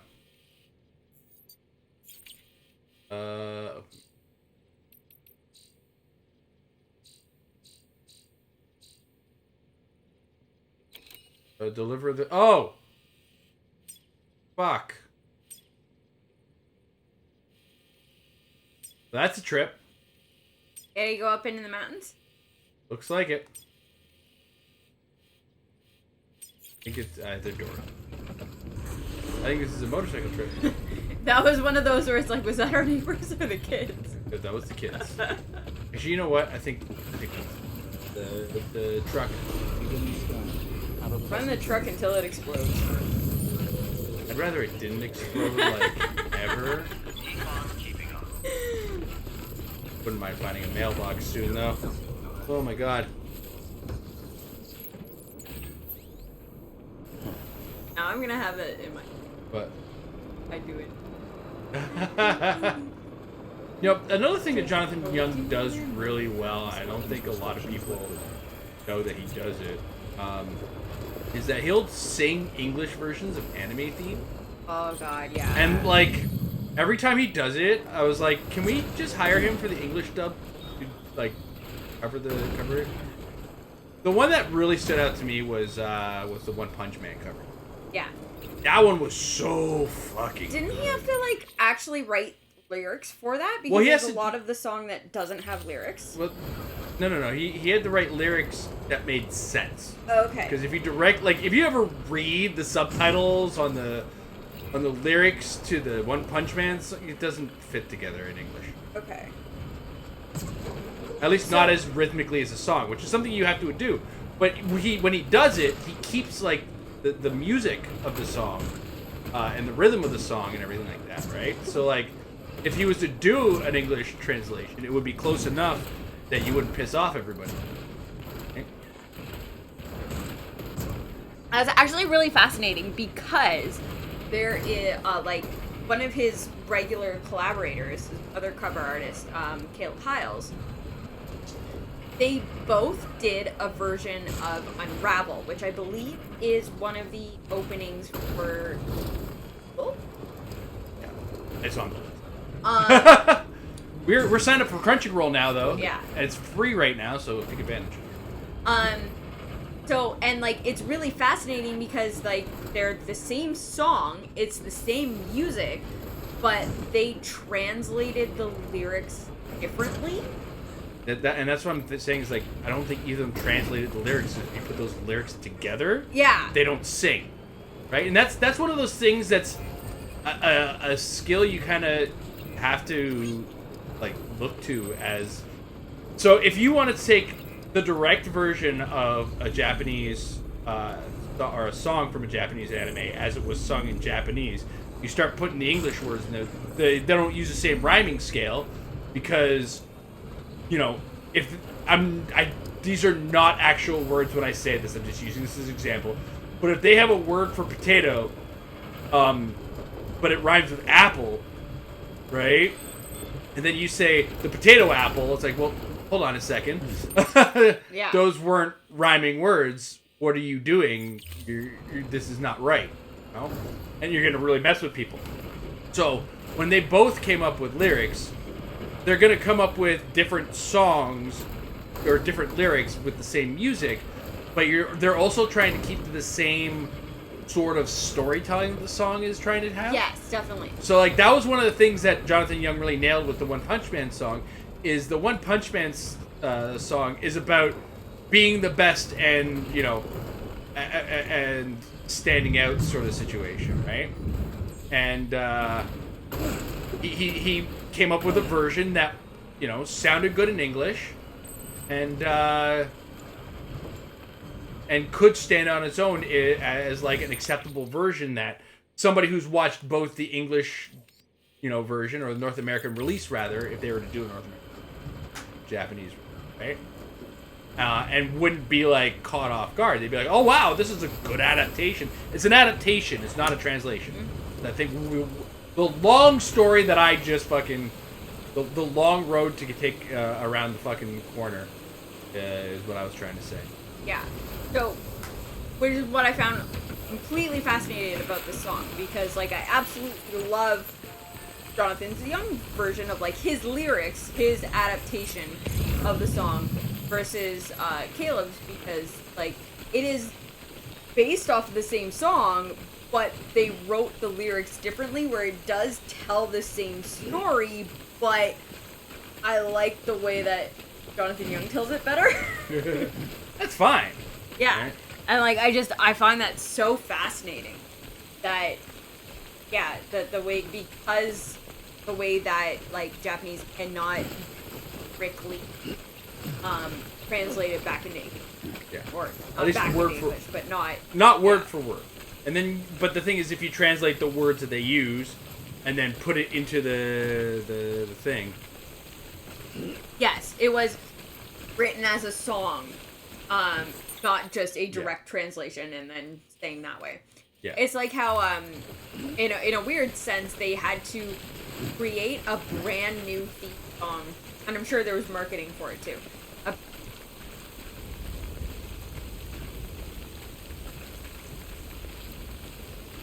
The song that they use is the same music, but the lyrics and stuff in the original Japanese anime it's Miracle Romance, and it talks about like falling in love at moonlight and everything else.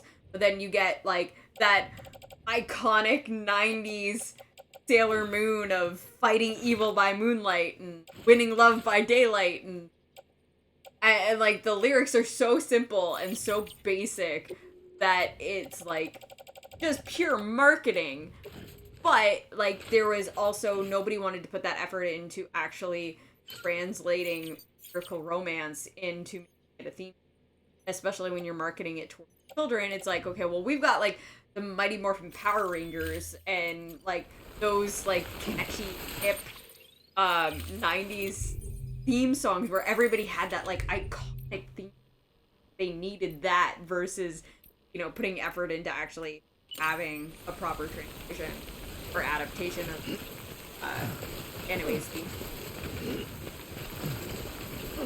I was actually thinking about that the other day, but like just how simple and catchy the 90s Sailor Moon song was, and just realizing as an adult just how poorly written it actually is, and how very obviously it was written as something for like kids to just remember and sing. I should show you what me as a teenager had to listen to at the beginning of every fucking episode of Dragon Ball Z. You want to talk about low effort? Holy shit. Like, it was no effort. Like, there's low effort, and then there's no... I gotta go to the washroom.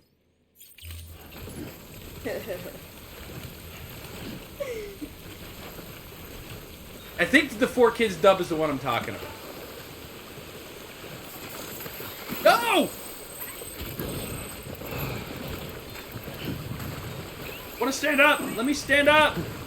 Fuck. Going terribly. Where's all my shit? Okay, this is fair. I hate everything about this. So fucking pissed right now.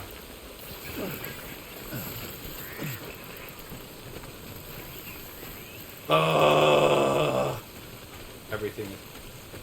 Okay, man, like this. I'm about 2 seconds away from being done.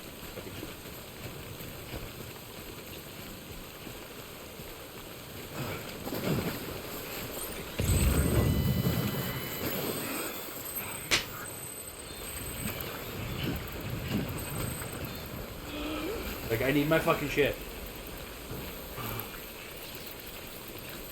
Yes, that one. It was, like, it was so offensive. Dragon Rock the Dragon. That was the end of the song, by the way. Like, the whole song goes like, Dragon Ball Z! Oh my god, I remember that! Yeah, it's so fucking low effort. Oh my god, yes.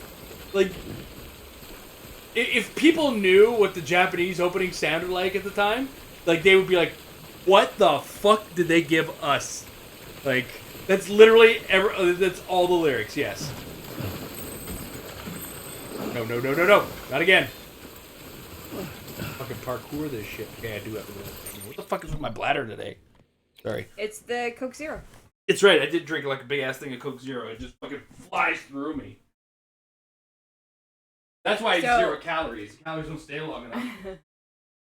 That, oddly enough, that made me think of, like, another show.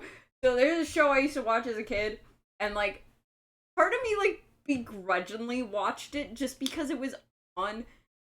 I kind of enjoyed it in certain spots, but... And then, like, I also feel like it was one of those weird, like, almost Mandela effect kind of things, or, like, I never really met other people that watched it anyways. So, the show was called Samurai. Is that the one I'm talking about? Or... No. That one is a completely different show. But, the one that I was actually thinking of was Samurai Pizza Cats. And that had like one of those really low effort theme songs. Did you ever watch Samurai Pizza Cats? Yes!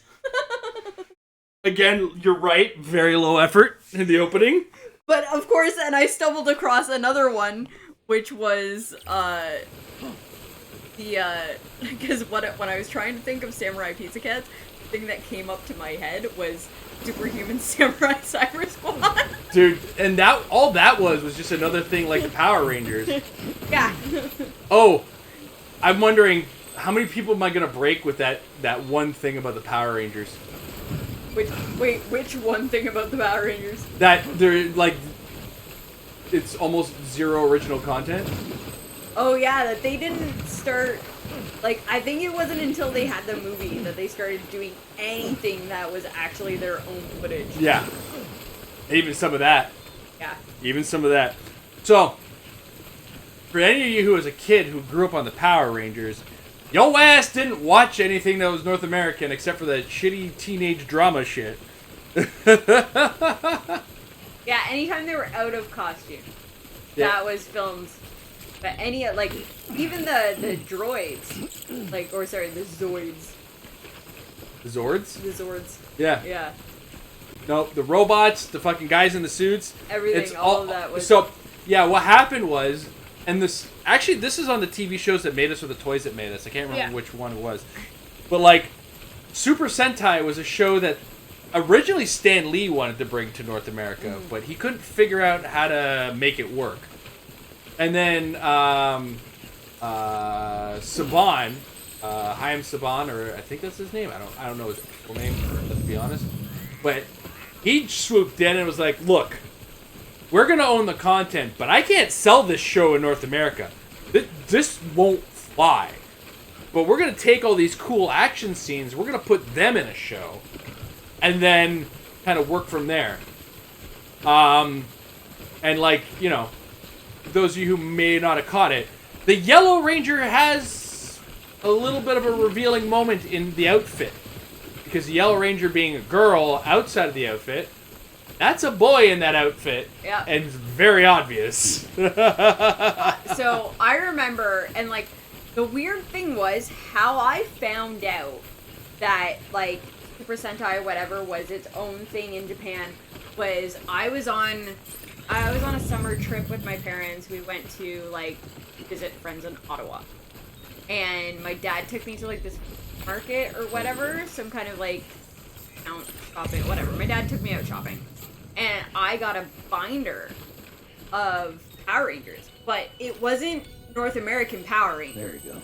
It was, like, Super Sentai merch. But, like, it was rip-off Super Sentai merch. Like, it was... Wait, when you say you said you got a binder, are you talking about like trading cards or? No. I got a binder, like an actual, like, the physical binder that you would put, like, paper in or what. Oh, the binder itself was a yeah, Sentai the binder itself okay. was yeah. So and like I got some stickers and stuff with it. But yeah, and it was like slightly off-colored, and like you could really tell the yellow Power Ranger was a boy. That outfit left nothing to the imagination. Yeah. How did they think they were going to get away with that? And the thing was, and it was actually all, they did get away with it. It was all cartoon, or like it was all drawn. It wasn't like pictures or anything. It was all like art of it, like hand drawn or whatever. Yeah. So like it was very obviously like the Yellow Ranger was a guy, and then I was just like, so then like somehow I figured out. I think probably my brother, whatever, because I had this like. What I thought was like a rip-off Power Rangers stuff, and it was probably actual like real Super Sentai stuff. Yeah. And he was just like, oh yeah, you know, in Japan like the Yellow Ranger is a guy, and like it just I didn't make the full connection that it was a completely different show, but it was just like that stuck in my head, and I was like, this was probably like the summer between like grade 1 and 2. So I was like 7 or 8. Like, yeah, I know I just killed Jason by telling him when Power Rangers showed up in North America when I was 10. How old I was when Power Rangers came up, but yeah, I was like 6. I was like the target market for it, and I was like a fake hater because there was just like so many kids in my class who really liked it, and I was just like being a hipster, like Power Rangers. Fucking show. Fucking who likes that shit? Fucking. See, I did it like the other way around, where it's like, well, you're a girl that likes Power Rangers, so obviously you like the Pink Ranger. I'm like, fuck you guys, I like the Yellow Ranger. Like, she's awesome. Like, saber-tooth tiger all day long. I like the Black Ranger. So much of my pop culture was like, how were you the white kid in class? It's funny too because like I think of all the, and it's one of those things where like, yeah, it's a popular whatever, but I think of like all the times I've come across like pop culture reference or even just like people in my life where it's like I've been drawn to the name Jason. Blue Ranger person, sometimes male, sometimes female Ranger. Yeah, I actually, okay, so, like, this is, like, how my stupid, like, romanticized, hypersexualized, like, brain worked as a child, because, like, I was a kid. But, I mean, I didn't get better. You said was, that's why I'm checking. You made our job. So, do the same for you. I shit you not, my whole reasoning for hating the Pink Ranger was because she chose Tommy over Jason. When a region is integrated into the chiral network, I chose Tommy over Jason. Closer to the beach. Also, Jason turned out to be a murderer anyway, so. No, that's a different Red Ranger. Is one of the Cupid's primary functions. more Yeah, no, that one's a the more paramedic. accurately we can determine where to Hey man, send the Green Ranger can legitimately kick the Red Ranger's ass. Like, in real life. He's got an undefeated MMA record. He is an actual MMA fighter. Check your map. Ought to come in handy. But yeah, no, that was, I remember like full on thinking that as a kid was that that first season before Tommy got introduced, that like they were playing up this whole romance between like Kimmy and Jason, and I was like, yeah, Jason's the shit. She's got to go for that guy. And then they introduced Tommy. I'm like, who the fuck is this long-haired freak? And then she goes for Tommy for the rest of the series, and I was like, oh fuck you. And then I didn't like her. Order available. Please access delivery terminal for further. Wheat delivery.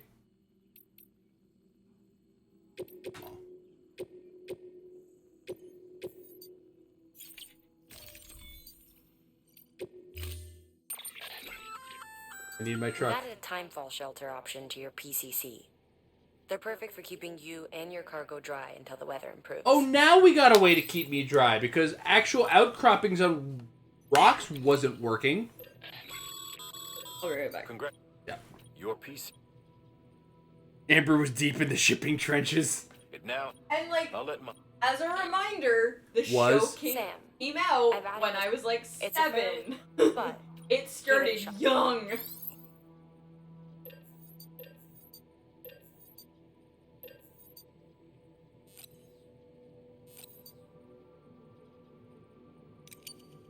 Those. I'm gonna actually make them boots now.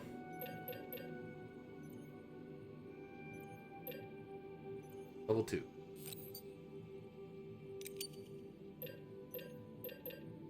Go! It's an anime on television. I can't remember. No crime fighter at night either.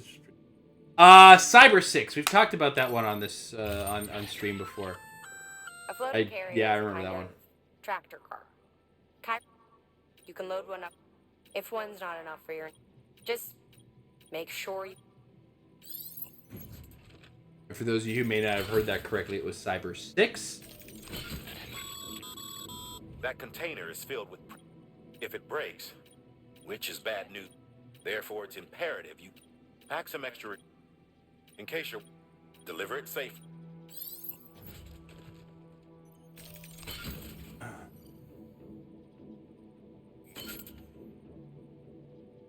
Sure. Oh my gosh, I got so much... Why did I grab everything?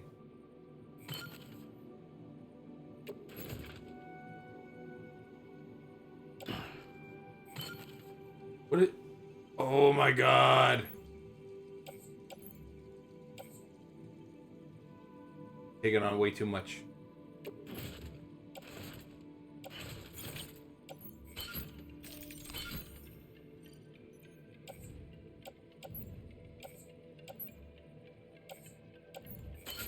Sure. Attach to the boot clip. Auto arrange it all. This is all terrible. I've taken on too much. I remember they played the same 4 anime movies every year at New Year's. Yes! The old Teletoon at Night or whatever it was, which was supposed to be like the Canadian version of the Adult Swim portion or the Tsunami or whatever it was. Yeah, I can't carry all that with my truck. Sam, you're going to need more chiral crystals. Get out there and search. When you found the required amount, head to the site and get that safe house in order. Where? Weather for should come in. Oh my god. Okay, weather forecast. This is cute. Where the f... That... Here? I also had a very similar...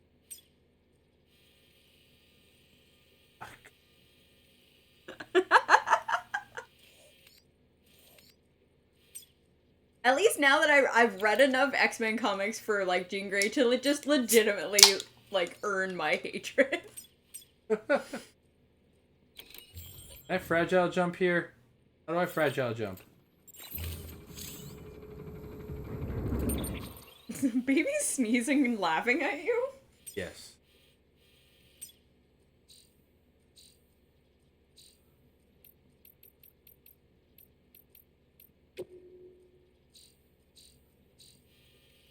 Yes, Jean Grey from the X-Men. At the time of the 90s X-Men cartoon. Now, I didn't watch it when it first came out. I watched it in syndication when it was, like, heavily syndicated when the Fox movie. And then they replayed the shit out of the 90s X-Men. So that's when I really started watching it again. So I caught a few episodes here and there, but oddly enough, at the time I think I watched more Spider-Man than X-Men. Oh, that's right. You do this from the private room. But yeah, so once the Fox one came out, then I got really into X-Men. Sorry, the Fox movie. Then I got really into X-Men. And then I really started watching the TV shows. And then that was also around the time that X-Men came out, which is still like an absolute fantastic yeah, there's a compilation on YouTube of her being completely useless on that cartoon. She really was. There was so many times, like if not that one, I've seen similar compilations of just every time she's just like, Scott, I can't. And like, is an Omega level mutant that just like can't use her powers.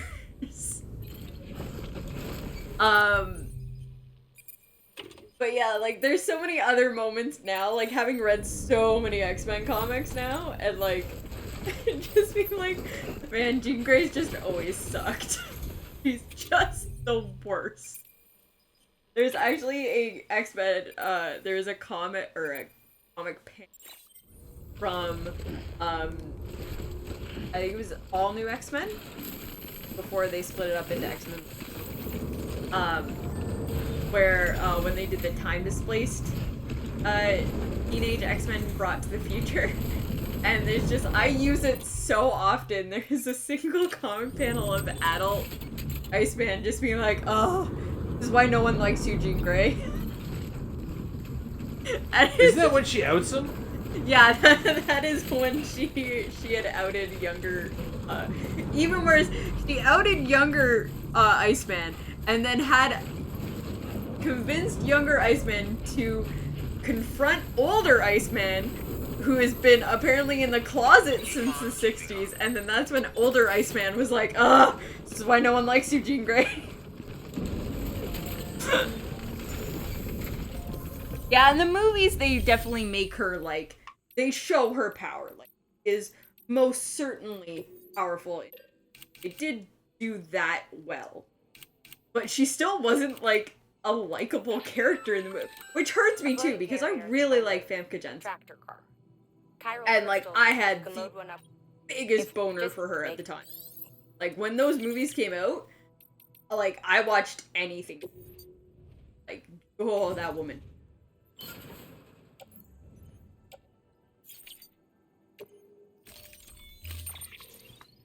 I just realized I took on too many responsibilities here. Then she also got, like, really defensive about the G. Like, all pissy that she wasn't the new delivering cargo. And, like, claimed ageism, even though they were doing, like, a prequel series where she would have been.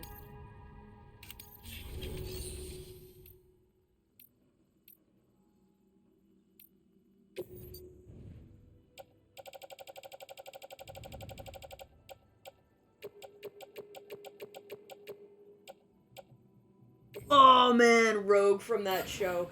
So they're reviving the show for Disney Plus. They're doing X-Men 97. Which, the show came out back in so making X-Men 97 is like a and they've gotten as many of the original voice actors back for the show as they can. Unfortunately, the voice actor for Meg passed.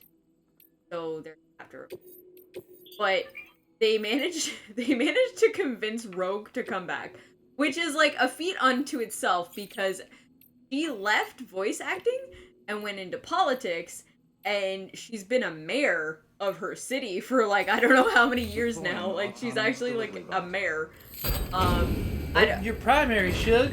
Right? So, but yeah, she's agreed to come back and play Rogue again. So like that's cool. But yeah, that was such a like a jarring experience for so many people to like know that version of Rogue, and like having grown up on the 90s X-Men and then seeing Fox do whatever the fuck they did with Anna Paquin, where I guess for me it felt like they really wanted to use or like utilize Rogue's power set of her like taking other mutants' powers and being able to use them, whatever, because like that's a huge plot point of the first movie. But then like her personality and her relationship with Wolverine is like basically a mixture of both like Jubilee and Kitty Pryde. Because, like, Wolverine never really had that mentorship, like, father-daughter relationship with Rogue, in the comics, like he does with both Kitty and... So, like, it was kind of weird that, like, that was the route that they went with having, like, Rogue as the, like, relatable kid character, as, like, hey, let's get kids to watch this, let's have that kid character come in. And then, yeah, and the amount of times that they've, like, replaced actor. I'm not even going to touch on the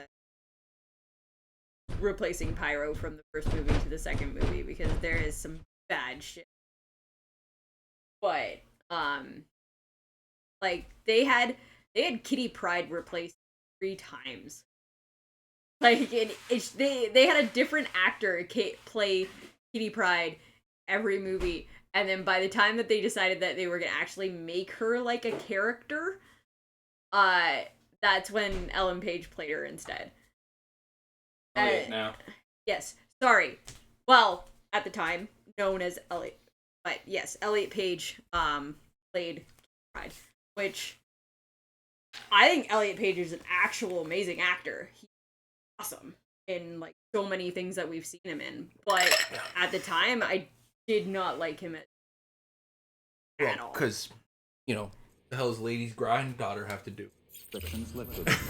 Yeah.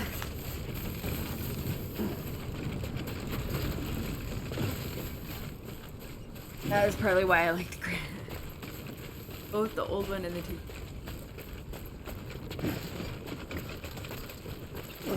Oh man, Gambit was one of my like first cartoon crushes. 100%.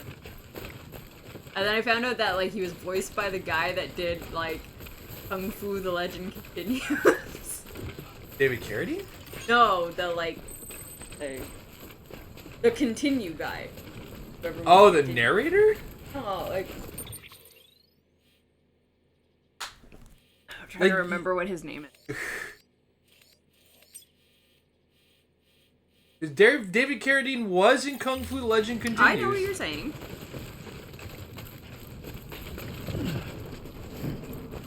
Are you talking about the young guy? Yeah, the young guy. That's what I meant. Like you never said the young guy. No, I didn't say the young guy. I said the continue. Like the part of the legend continues was David Carradine was the guy, and he was continuing his legend on with the next guy. Anyways, his name is Chris Potter. The continues is not. You gotta work on your communication. Like, you speak in a different language than me sometimes, even though we're both speaking 100%. Like, not even sometimes. Like, you should be ashamed of what you've referred to as the English language. So, not gonna lie, Gambit kinda hot too. Like, I already know that X-Men is like an allegory for the LGBT+. And all, but like, did they have to make them hot too? Well, I mean, it was kind of a mixture, because classically it was based on the civil rights movement. Yeah. It's kind of just become a like placeholder for like all marginalized groups. Yeah. Yeah, it can be shifted over, but I guess in the more modern era, because of that scene with Iceman in the modern X-Men movies. Yeah. Where, like, he had to explain to his parents that he was... Have you just tried not being a mutant? Right? And it's just like, that is totally coming out to your parents, the allegory. But that's Bryan Singer in a nutshell, right? Yeah. Although he's a piece of shit, too, so good job, Bryan Singer. Hands off kids, fuckers.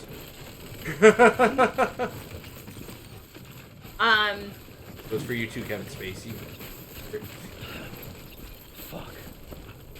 This is why I like fictional people. Yeah, but your fictional people are played by real people who are turned into shitheads. Always liked the quiet. Nice. Fictional people. Anyway, I brought the mood down. Yeah,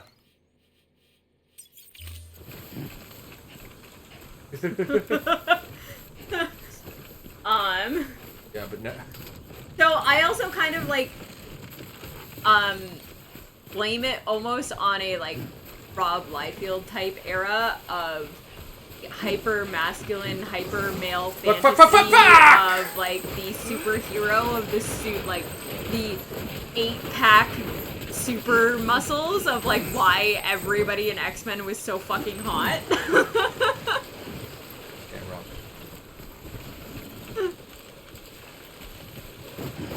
But like, cause like the 90s X-Men was, if you look at the art of the first 3 seasons, I want to say, before they outsourced to overseas to like cheaply do the animation, it was like basically ripped from the comics. Like it was such a good adaptation it was of the 100% comics Jim Lee itself. X-Men. Yeah, it was beautiful.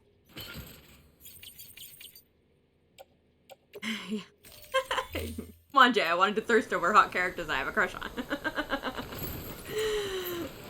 Look, everything you like is problematic. Deal with it, okay? Oh my god, okay. I'm watching fucking Berserk, or I've been reading Berserk, okay? I had to fucking stop that anime cutscene because I was like, no, this is not right.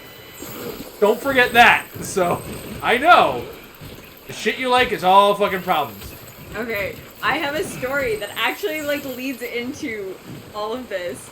Is okay, when Jason and I first met, we first met at like free comic book day, playing a pickup game of a tabletop game that we play. Seriously. Yeah, and so that like the year after like the following year, we only really ever interacted like on a very base level. Like we'd have a conversation here or there, maybe, but we'd never really like sit down and talk or anything. And because of our like skill levels, we never really had like a game versus each other because we only ever saw each other on like Saturdays for game days. What she's really trying to say is I'd be winning in the tournament and she'd be losing, and you don't pair the winners with the... Well, yes, 100%. That is what I meant. But yes. So, and then our game introduced something called New Guy Night, where you would bring a friend who had never played the game before and introduce them to the game. And then it was all supposed to be fun, casual games and everything. And like winning and losing, nothing really mattered. It was just supposed to like introduce more people to the game. So this was the first chance that I had ever really had in like the first year that we knew each other to like sit down and talk and shoot the shit and kind of get to know each other. Now, at the time, I had brought in my girlfriend to introduce her to introduce her to the game, and Jason's partner was one of the guys that worked at the store. So the 4 of us are sitting down playing a game, and I got her interested into the game because they were all X-Men characters that me and her had been part of a forum-based RPG based off of X-Men Evolution. And because it's all basically fan fiction RPG writing, we kind of went wild with a lot of it because, bear in mind, at the time that I met Jason, I was like 8. So, at this time, I'm like basically still 18. I'm like just shy of being like 19. Writing fan fiction and then telling this guy sitting across the table from me. This 22-year-old guy who's fucking worn out from working in the fucking Montana's barbecue. About all of this fan fiction that me and my girlfriend were writing. Me and my pickup partner, who was like, I'm interested in HeroClix, good, because I didn't find anybody, because I don't know anybody, because I work overtime all the time in the kitchen. We're just stunned. Had no idea what to make of this nonsense. And anyways, why I bring this up was because, like, of course, as part of our fan fiction, Gambit was 100% bisexual. Like, this dude would just fuck anything. Because, honestly, that's kind of just the vibe that Gambit gives off most of the time. Gambit does not have bisexual lighting ever. You're full of shit just because his armor is the colors of bisexual lighting.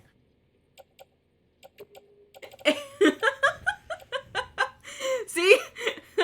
It's totally his vibe. Gambit absolutely has bisexual vibe.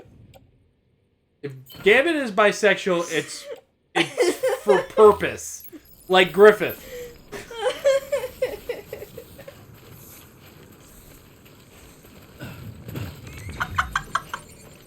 You're being cut. No, it's just because you're playing into Slash's fanfic too. I pay attention to my chat. On to you, Slash. So, I mean, I'm lucky that I'm pretty because after that... if the means meet the ends, Griffith paid for an army. We all know why he paid for how he paid for that army. So yes, I got lucky that after that afternoon, he still wanted to talk to me. I married this psychopath.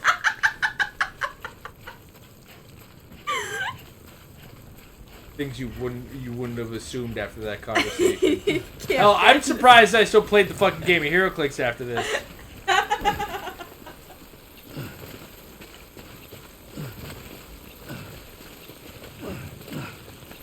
That's because there wasn't a job that he could get that would require him to be bisexual. That's all. No task required Gambit to be bisexual, therefore he was not bisexual.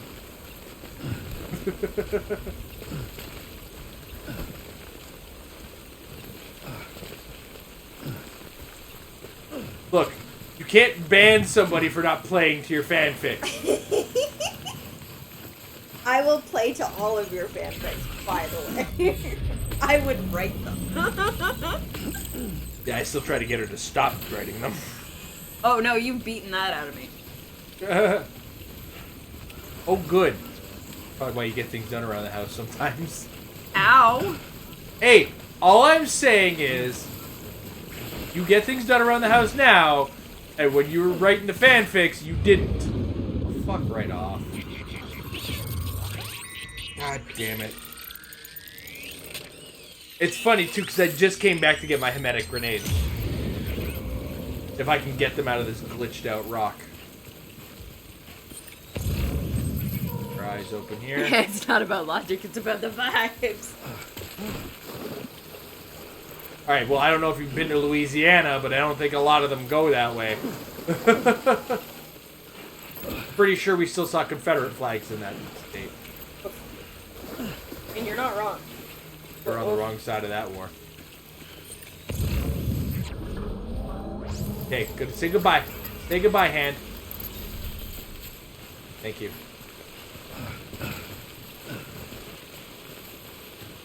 I need to go get all that shit back from, like, over here.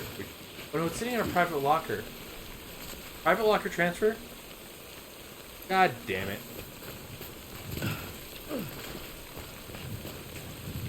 Oh. Hopefully opening the private locker, everything that's held... I know. We're fucked. Fucked either way. I hate this game. I hate this game so much. Maybe he was demisexual. Well, demisexual would just mean that, like, he has to create or feel an emotional attachment to someone before. Which would have been his attraction to Rogue. Yeah. Alright, which country are we visiting today for candy? Because we're running out of time here on hacking. Alright. Well, let's try out what is this? A curly whirly. Alright, show it to the camera. Curly whirly. This is one of the British candies that I about it. Relationships matter more than the gender necessarily. That is not demisexual. Isn't it? Unless you're thinking pansexual? No. Pansexual the gender doesn't matter, period. Yeah. For any romantic thing. But demisexual is strictly based on, like, you have to be romantic with the person to even... Yeah, it's like an emotion. It's a very emotional connection based. The funny thing about demisexual is it kind of fits under a number of umbrellas. Like, you could be straight demisexual, you could be bisexual demisexual, you could be pansexual demisexual. Oh, absolutely. Right? It's... Demisexual is one of those, like... I feel like it's more of an add-on label. Okay, so this seems to be like chocolate-covered gummy. Oh, God, what are you getting me? Chocolate-covered gummy. Okay, but it's made by the British, who fought war for spices and fucking forgot how to use them somewhere down the line. I think it's toffee. Doesn't change the fact that it's British. It's made from Cadbury, if that makes a difference. It's British Cadbury. So no. Basically, it's a new label for loyal people who, sure, I guess that's one way of looking at it. It's... The problem is, though, I've also come across polyamorous demisexuals. Yes, I know a couple of them. So, it's... Yeah, like I said, that's one way of looking at it, but that's not really how it's defined. This stuff... To be fair, I am not demisexual myself, so I don't feel like I really have a solid footing on how to define or how other people define demisexual. Well, so... I think I know... If this stuff is popular in England, I understand why they have a dental problem.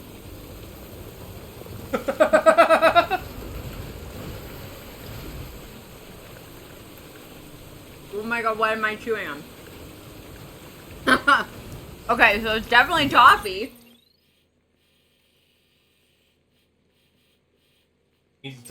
Somebody needs to sit down with England. And have an intervention. Oh my god. This stuff is never coming off my teeth. That's what I'm saying, man. This is why England has dental issues. Like, if this is popular in England, it's just stuck to my teeth. I'm like, I'm gonna be brushing for 3 hours to get it off of my teeth. Before bed. Oh my god. Oh.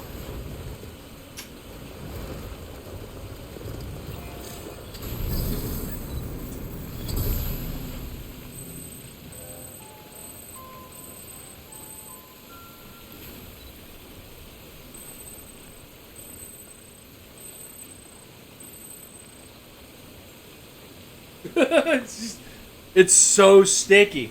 Mm-hmm. Yeah.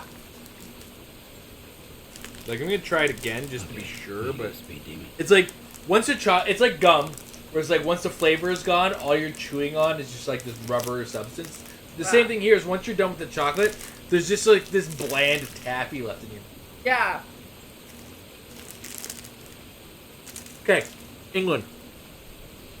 You literally fought wars to acquire spices. Fucking use them. What was that? It was Popeyes. The Popeyes. Yeah, comment. Oh my god.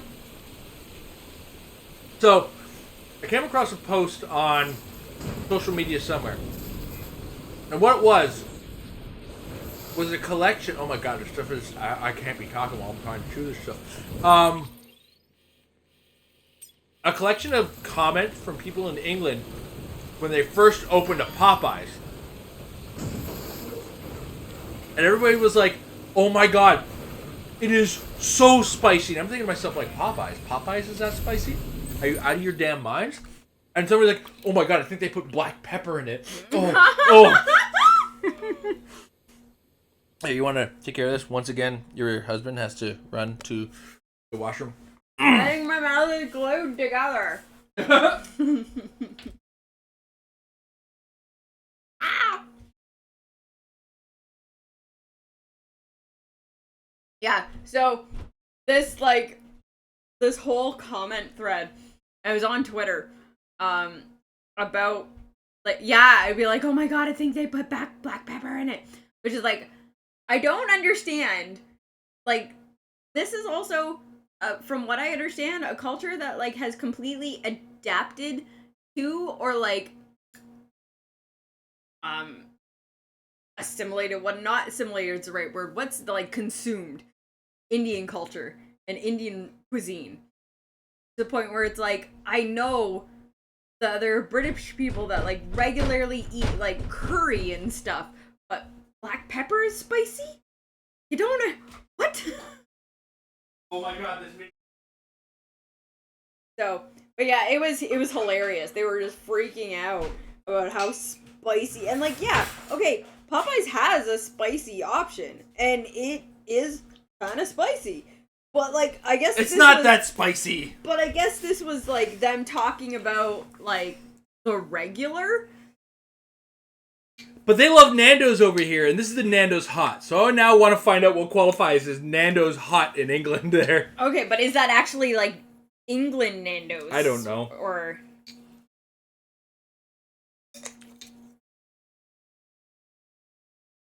it's hot. It's hot, okay. But it's like look at the way the label is like XX hot, XX picante. Picante. Yeah, okay, it is a little spicy. But not that bad. It's not that bad. Like this tastes kind of like what some medium tastes like from what I've done. But then like we've also had like Caribbean like jerk chicken and like for me like jerk is pretty high on. Oh yeah, jerk sits pretty high on the spicy depending on how much Scotch bonnet gets put on it. We also did like it wasn't this year. It wasn't this year, right? It was previous year. We did like a Hot Ones challenge for our like virtual Christmas. Oh yeah, no, it definitely wasn't this year's Christmas. We actually went. Yeah, we actually were able to see family in person. Oh no, I need to charge it here. Terrible. Okay, so here's what we're gonna do. I got an idea. Okay. Like the truck is in terrible shape. I get that. Desperate times call for desperate measures. No! I did it again. I got my truck stuck outside the chiral network. Son of a bitch. I am so done with this game. I fucking hate it so much.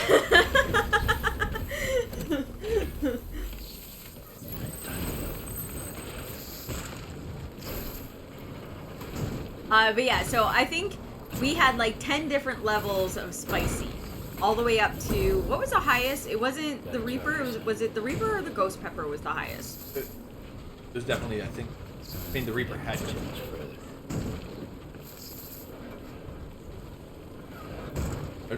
No, sorry, the Reaper had Carolina Reaper. Which, odd. Fuck. Yeah. But it's like genetically made to... God damn it. But either way, I think I made it up to level 6 or 7. You had gone up to like 9. Or did you go all the way up to 10? Took everything. Yeah. I ate everything that we had. Yeah, I think we ran out of wings before I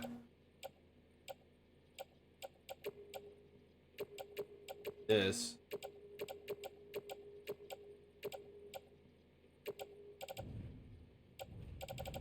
Okay.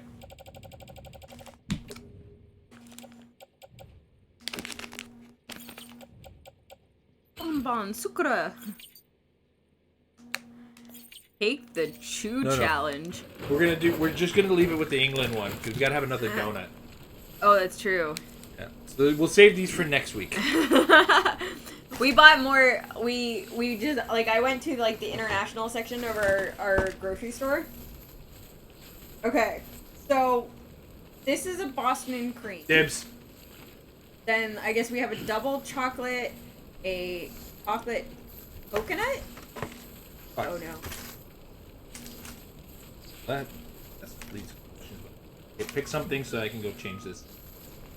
I'll take the coconut. Thank you. Make sure. Yeah. Yeah. Because I know Jason doesn't like coconut. So we also have a second box to make sure that the kids still have donuts. Right? Oh, yeah. Oh,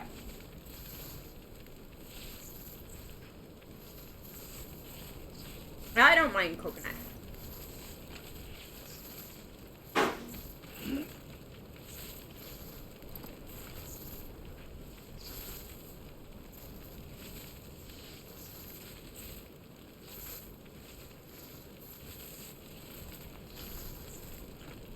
Oh wait, tell Jason back to have it. Sorry, we have an ant problem in this house, and a couple got onto the box. Always like the quiet. Concerns me because we left the box on the couch. Yeah, not the Not like on a table or on the floor or anything like that. Ugh. all good. Fasting. How does this compare to other boxing?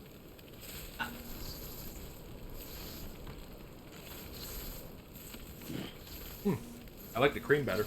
Usually the creams are a little weak ass.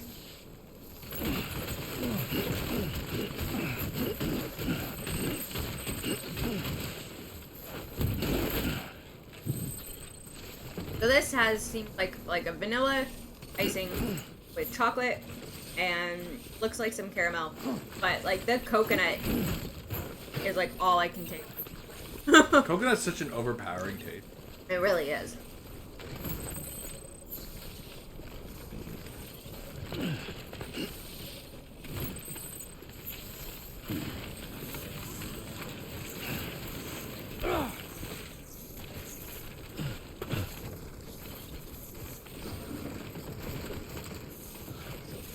What the hell? There we go. Oh my god. Oh my god. Anyway, the chocolate's really good on this. Once again, the donut, the pastry on these, so soft and he's moist, as they say. Overall, just really. And this is also like hours after having bought them. Yeah.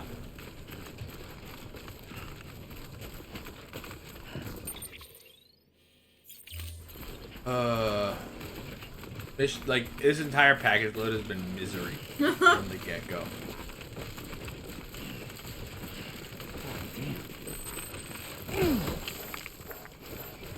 I'm trying to hand bomb a couple packages while I got all this shit loaded up on my back. Like I'm actually pretty impressed with like just the way that the character moves and stuff because of how heavy everything on his back is. Oh, you're just catching him when he's off balance. I have like a skeleton that makes me walk better with it. Oh no. No. Chill. Fuck off. Yeah, I know. Fucking BB, you want to see who's stressed out?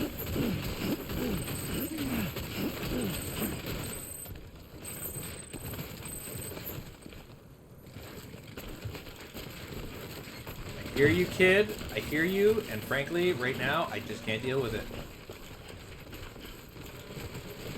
Oh my god.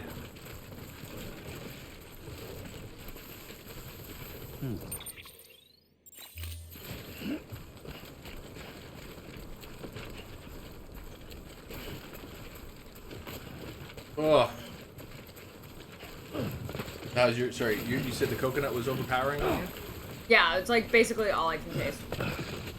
I mean, ultimately, you're just getting like that's just a sugar icing with chocolate. Yeah. Like and a touch of chocolate. And there's like a caramel drizzle on it as well.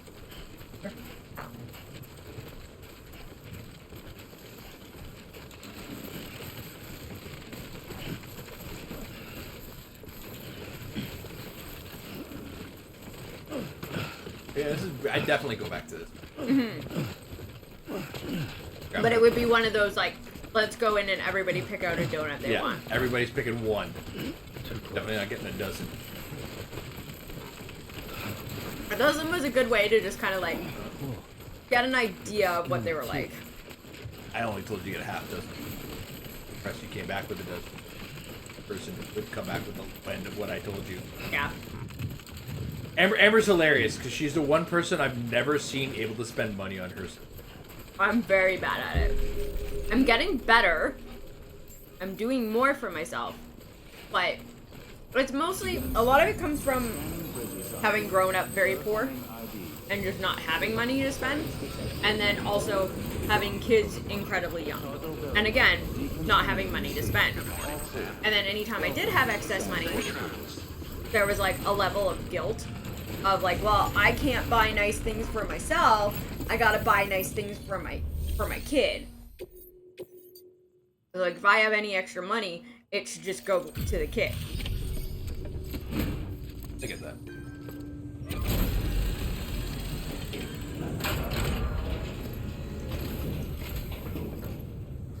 Everything all right, Sam? Oh no, you told me. I've dropped it like a couple times. Looks good as new. Sure. My hat's off to you. If you say so.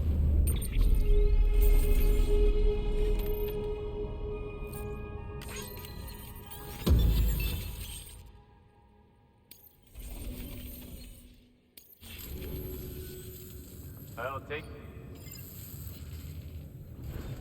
Good work. New order available. Please access delivery terminal for further information. Okay.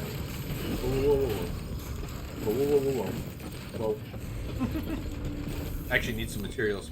I want to build a road.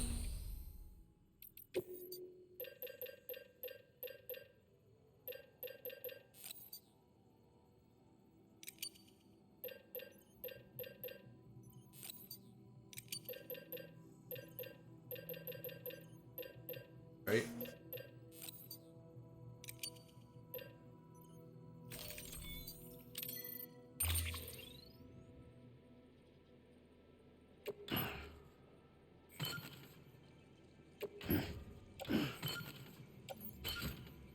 There for now.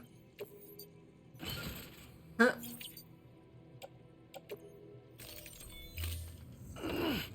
All right. I'm just trying not to think of like all of the damage that I've done to my body today. But I'm allowed to have a cheat day every so often. I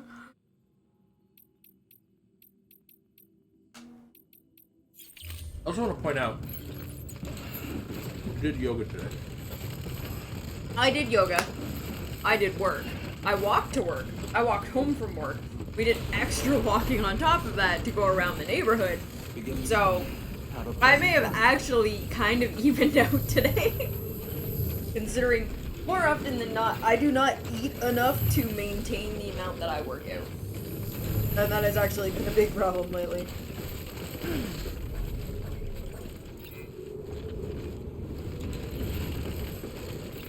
Have to get there. Have to get there. Oh my god. Sam, your cargo's taking too much damage. What the fuck? Gonna have to call this one a failure. Wow. It better be back here.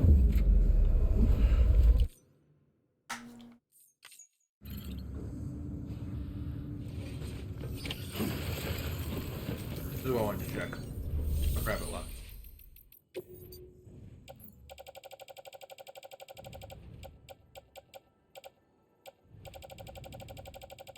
Okay. That plan failed mid. Was there nothing in your private locker, or? No. Absolutely. First thing we're gonna do, we're gonna make 2 trips. Apparently that's what I have to do.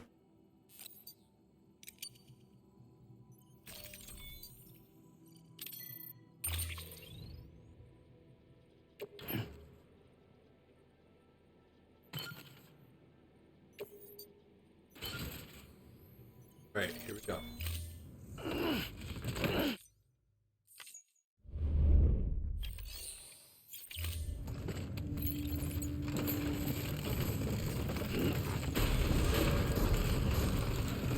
Beginning stride. Have a pleasant journey. Oh. Keep on keeping on. Keep on keeping on. That's where I'm going. That road building thing over there. I want to get these.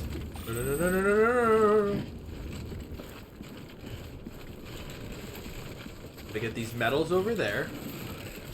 Easy. Easy does it, Sam. Easy. There we go. Let's duck our way out. This is too much metal. I didn't need this much. Oh well. Doesn't matter.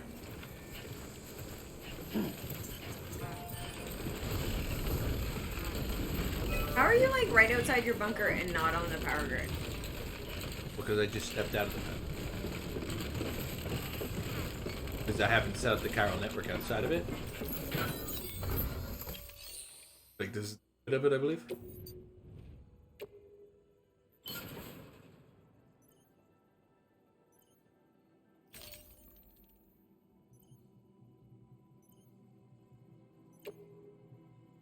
Was like my body attempted to burp there?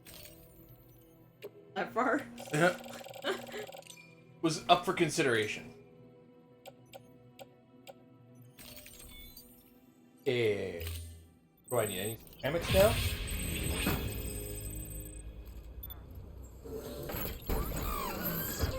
Yeah, I need 1,200.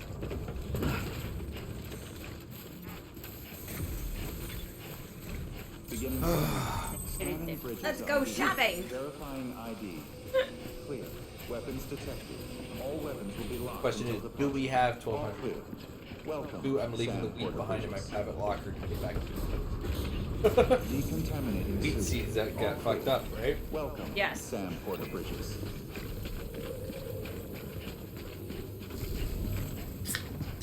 I love how much it's become starting to get Saturday streams. I got a fucking jar of Stando sauce over here. Not good. What else are we? Well, I mean, it went from us playing like co-op games to beat 'em up games to me just like hanging out while you're playing a game. Back to No. I'm fine with it. Whatever, cause like I so infrequent. I don't know what my. Better when I'm not trying to dedicate. Oh my god, excuse me. I don't feel like I regularly make sense. I was gonna say, based on what standard? The evolution of Date Night.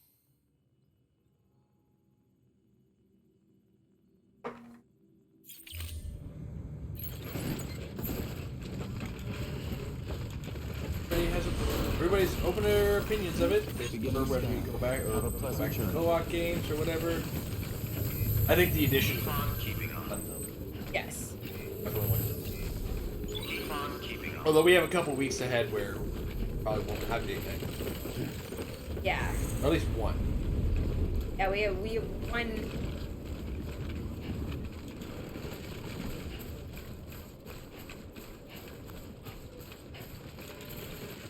Weapons restrictions lifted.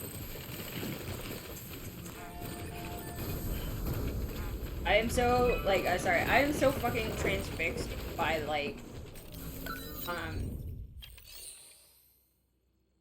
Instagram posts. And I'm like, because I'm not even at a point where like I'm not following artists anymore on Instagram, but they've gotten this thing where it's just like, here's a video or whatever that we think that you could enjoy. So I end up just watching it because like like each one of my social medias have like their own kind of thing. So with Instagram, it's very art, like what I post on Instagram. I do have some crafty stuff, but like what I follow on Instagram is a lot of artists. So I get a lot of like art videos and craft videos suggested to me. So like it's a lot of fun to just sit there and watch these random like art stuff that people do, and it's like I don't even understand how you just you're this creative, like just like I'm gonna make this. Like my creativity is very hard to unlock. So like it's really fascinating. That's basically what I use my watch really. And then like my Twitter is like video games and wrestling. Like that's basically all I follow on on Twitter is video games and wrestling. Whereas like every so often, because of like certain like voice actors and stuff I follow, I'll get like real world news, and it's like you're depressing. Go. Take the plunge. It's mostly spurts the only of things you can bring with you is yourself. Yeah, I have a hard Maybe time a few with of the trinkets that are I'm really like important to you. I'm Okay, definitely close your eyes. Picture your Big brain. destination. Already Hold it brain in is- your mind. I'm definitely very right-brained. I mean, it's all bullshit. Yeah, from like what you would call is like the astrology, but what they like to say is very, very, very creepy. But unfortunately, a lot of my creativity also tied up with my depression. If it's very hard for me to get in the right mindset to be like, but then like when I am, it's like, what the fuck? What did I just create? It's magic. Especially with like my most recent crafty thing. And like that shit gets magical. Fucking witch sticks. Yeah, my witchcraft. But yeah, so Twitter is mostly wrestling and video games, and then like Facebook is just all family and like people that I've met across the world. So I'm very particular about the type of things that I do put on Facebook, just because I have like all there. So it's like, is this something I'm okay with my family reading? Okay, no, all right, it's going on Twitter. Is it a picture my family doesn't need to see? Okay, it's going on Instagram. Have a pleasant journey. 90% of my social media right now is just Weapons restrictions lifted. saying, hey guys, Have a pleasant or sharing, hey, this neat thing. So my Twitter is like 50-50 wrestling and video games. And then you'll get, it's actually really funny, because Jason always ends up getting like pictures and stuff pop up on his Twitter because I've liked it. So then they're like, it gets recommended to him. Whoa, that's not as intended. So then he'll go to be like, oh hey, Amber, did you see this? Oh, you like it. That's why I saw it. No Thurs posting on Facebook. I have a limit to my Thurs posting on Facebook. Like, by full on, like, yes, I am intentionally Thurs posting, will be on it. 100%.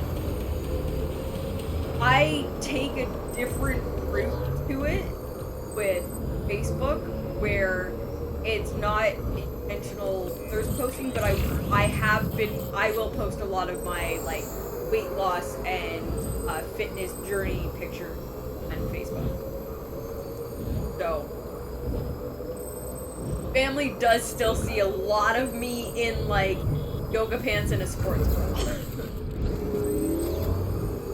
But the ones of like intentionally posing in lingerie, those are the ones that go onto Instagram.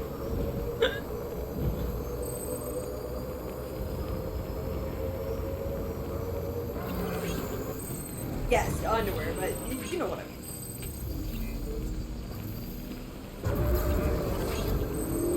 Although I'm pretty sure my brother and sister follow me on it.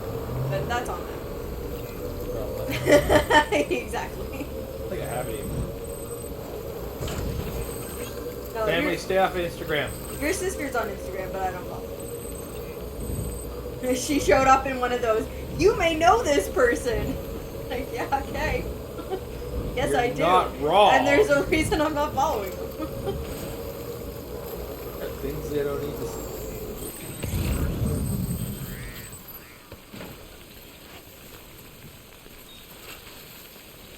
Well, there's a bike over here. Went off. Great, I'm so glad the pickup button is the same as the get on vehicle button. Over here! Like my bike.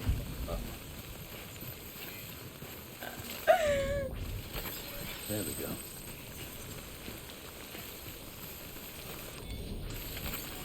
we go. But yeah, I feel like I need to get back to posting some more like gaming and crafty stuff on my Instagram. Almost like 90% of it lately has been, but like also whatever. I have an Instagram. I swear I feel kind of guilty, but not guilty at the same time. But like a good portion of my video game posting on Instagram is me showing off how many fucking video games I own. Yeah. But again, it's like the Thurs posting. There's actually like a very definitive timeline of it too, because like my Instagram was very heavily like gaming and crafting and like nature pictures, and then I lost a lot of weight. And also the pandemic happened, so it was like, well, I can't go see people in person anymore, so I can't do my gaming, and I can't do this, and I can't do that, so it's like, fuck it, you guys are just getting selfies. And then the progression of the selfies, there's just like less and less clothing the more weight that I lost. It all didn't fit.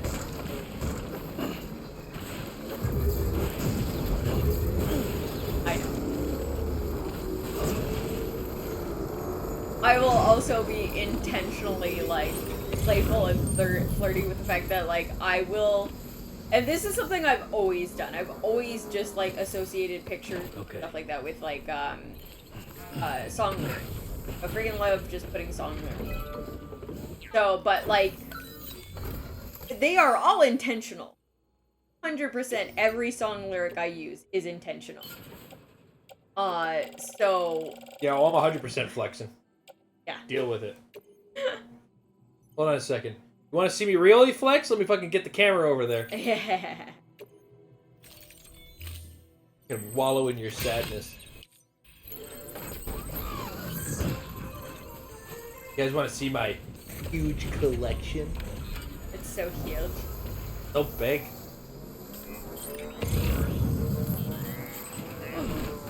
I don't know where that voice came from. I know exactly where that voice came from. The Hardy Boys. Not the pro wrestling Hardy Boys. The, was it the South Park joke on the Hardy Boys? Oh, okay. I think I got such a raging clue. Oh. You know, I totally forgot about that episode. I know exactly what you're talking about.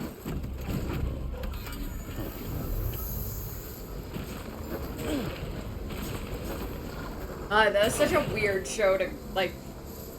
I had the weirdest way of coming across that show. It was just what we were, like, hanging out in my basement, and, like... But it was probably, like, almost midnight, and, like, clicking through channels. Fuck!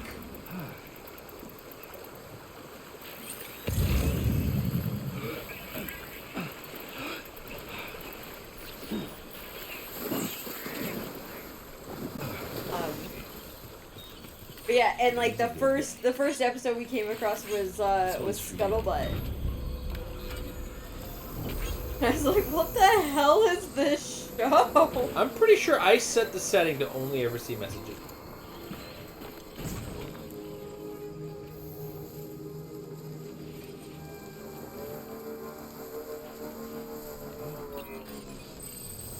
Yes. Beginning scan. Scanning. Keep on bridges keeping on. Verifying IDs. Clear. Weapons detected. All weapons will be locked until... And they have magnetic grenades. Thank you. Decontamination. All clear. Welcome, Sam Porter Burgess. Well, that's one way to get off of them. Well, I wanted to do.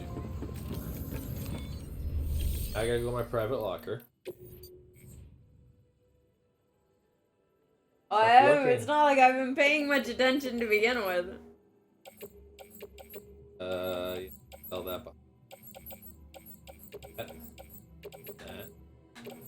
Now I'm gonna be picky. Get those, get them. Oh my god, how many blood bags am I carrying here?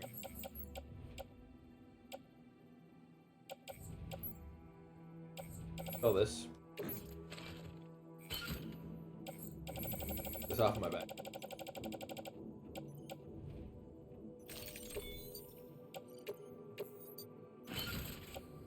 Look at that. Stacks up neat. Nice. Very nice.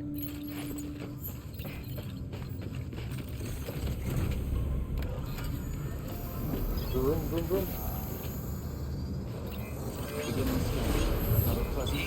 Lost in long range. Okay. Where are we going next?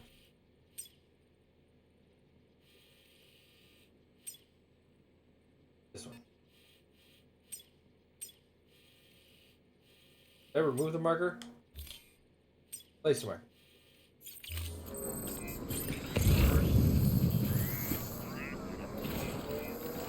Oh, excuse me. Goodness me. You're now lost in the game. I'm kind of just lost. I ran out of things to say. I'm not sure what. What games you got on your? Looking forward to. Well, I will definitely all over Tiny Tina. We have that. We do. Yeah. It is one of those. Well, sorry. I won't be doing it on stream. You can do it all you want on stream. Probably never get around to that. It is one of those games though that I know I'm gonna like easily dump like hundreds of hours into. So, but I have like 4 active games right now that I'm like not that I'm streaming. So, I'm like I should probably do a little bit more with the games that I'm currently playing before I go to invest myself in another like +hour game. Well, I'm pretty sure. We put hundreds of hours in for 5, 6, 7, or 8. Oh man, we played so much Borderlands 2. Well, I think another reason why we ended up playing Borderlands 2 so much is that it was one of those rare games where me and you could sit down and play. Yes. And like we didn't get bored or angry or frustrated. Oh. And that's a very rare thing for us. Yep. For as much as like we will sit down on a date night and we'll play through a beat 'em up or something, like that's the hours of playing. This spent like hundreds of hours. I say these because we did play a bunch of the. Never got around to actually. We didn't play 3 together. No, we did not. We did not have the capability to play. Yes, we played 2 because we both had PC. Yeah. And same with Pre-Sequel.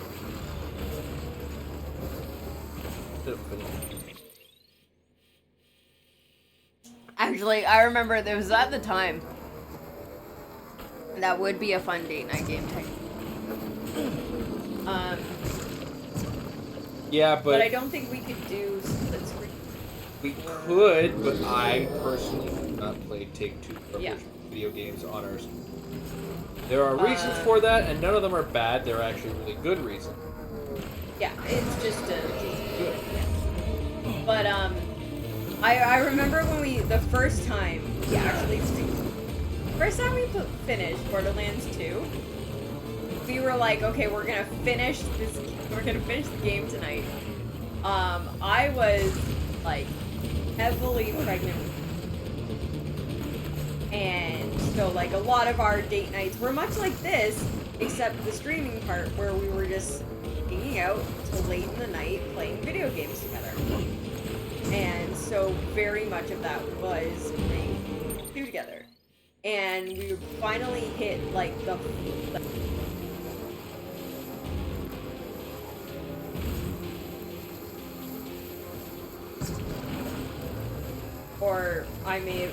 No, we were. Did we have the tower at that point? You never played Borderlands 2 on anything but the tower. Okay. But the way that our setup in the living room was that I had my desk, Jason had his, we were kind of like back to back to each other. But my desk was also, because we had a much smaller living room, we had a different. we had a much smaller living room, I could actually, like, push my chair aside and sit in the armchair behind my desk and play video games at my computer. Oh, that's right, because you're a filthy controller user. Yes, because I love playing. I cannot do mouse and keyboard. Gonna have to call this one a failure. I don't want to play this. I really don't. I think this is the last week we play fucking Death. That's 100. I just hate the game so much. Oh my god. But yeah, so like I would sit like 7-8 months pregnant with twins in my big comfy armchair and play Borderlands 2. So by the time we got to the final boss, I fell asleep. Controller in hand. Still moving my character. I still had like my finger on the triggers and stuff. 100% fell asleep. And Jason's there like, the hell is she doing? Whatever, boss. So he finished he completely killed the boss without me. And I woke up to the end of the game, to like the final animation, like the final cutscene, and I was like, I'm just not gonna tell him I fell asleep.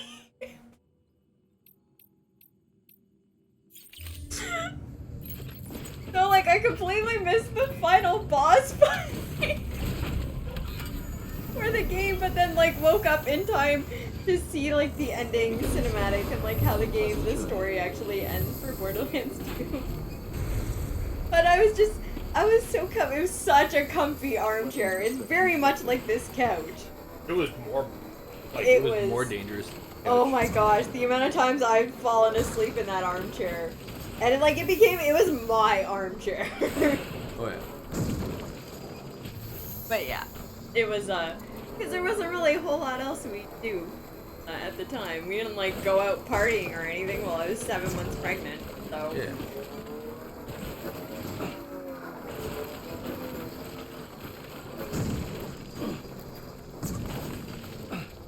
We actually even started buying like sparkling de-alcoholized wine so that like I could feel like I was drinking on the weekends with Jason.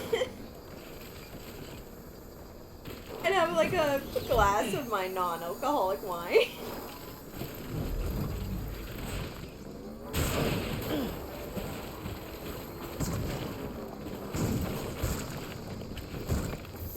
Like, I just don't want to walk.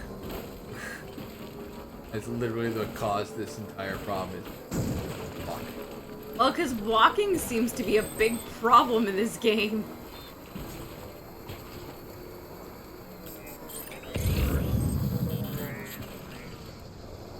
Oh, hey, there's that. I don't want to talk about it.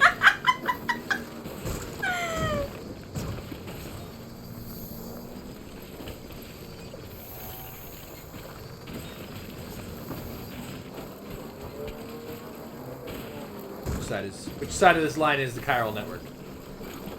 This side, right? Okay. God damn it. Alright. Talk to everybody. Again. Oh man, the amount of times I have actually fallen asleep playing video games. It's a fair amount, actually. Although, I have only fallen asleep on stream once. And I actually, like, clipped it, too. It was when I was playing Mass Effect. And it was getting towards the... Mass Effect. I think it was Mass Effect. May have been Mass Effect. It was Mass Effect. I was, like, my summer of Mass Effect. There was, like, nobody in chat and, like, nobody watching. And it was basically near the end of the stream. And, like, I full on... It was only for maybe, like, 20 seconds, 30 seconds, but I had 100% fallen asleep. Like, you can actually see where, like, you watch the camera, you can actually see where I'm, like, full on, like, paying attention, and then I was, like, in cover, and my character kind of, like, doesn't do anything, and I kind of just off to the side a little bit, And then you can see where I kind of jumped back, where it's like, yeah, 100% fell asleep there. But I've only done that once. I've only fallen asleep on stream once. So I'm actually kind of impressed with myself for that. For the amount of times that I do late nights, especially on the Fridays, when like I wake up early for work, do my like 8 to 10 hour shift, and then come home, do yoga, pound some caffeine, and then like stream until 1 or 2 in the morning.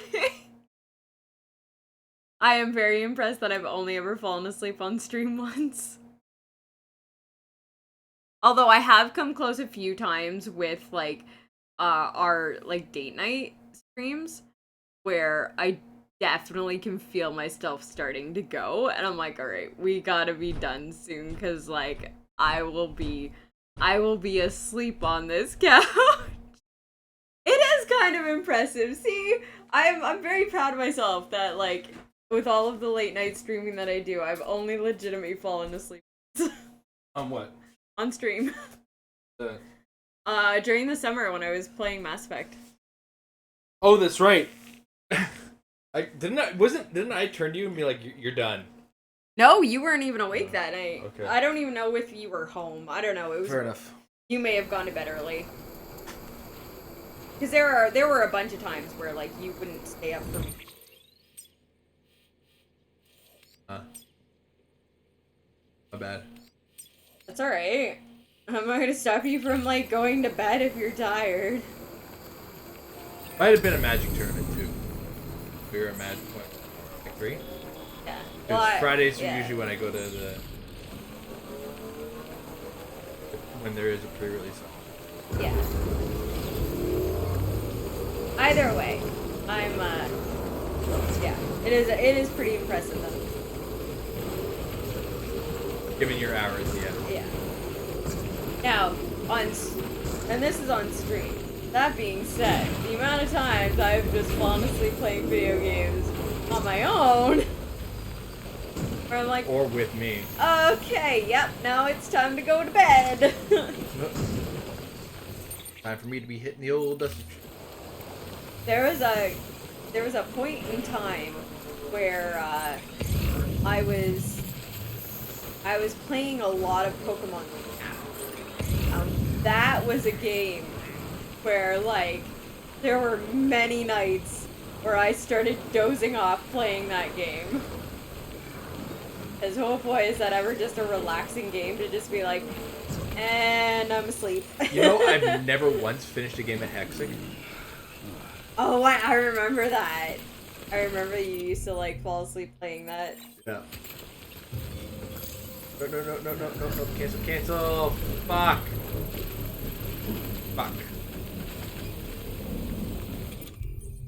I didn't want to.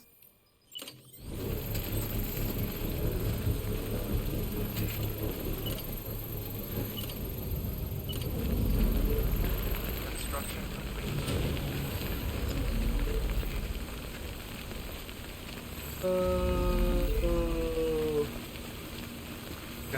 We're gonna put it. Damn, that's gotta be pretty far away from them.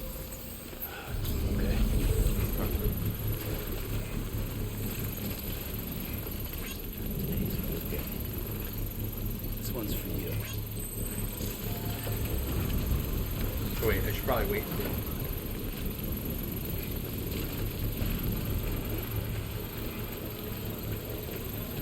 So it's now printing. You can 3D print everything. But it's also like 3D printed out of like thin air kind of thing. Or it's just like, we're just gonna generate it.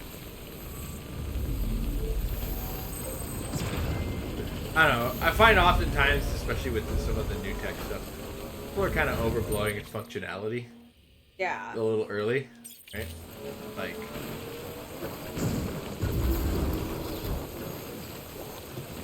that'll always be the thing where the amount of people that are like, oh, robots are gonna replace us as workers, and they're gonna take over humanity. Who's like, not in our lifetime. I'm like, I work with robots. They're dumb as fuck. Yeah, somebody's got to supervise them still. Somebody's got to be able to fucking shift them into the right position that they're supposed to be in. And it's a wear and tear thing, much like any kind of machine. Like, you will program a robot to do a task over and over again, but the more it does it, the more chance it has that something inside it's going to wear down and it's going to start misaligning. And then you got to go back in there and either reprogram it or fix something inside it to, like, realign it. I'd be like, yeah, I'll work with too many robots to ever think that they're going to take over.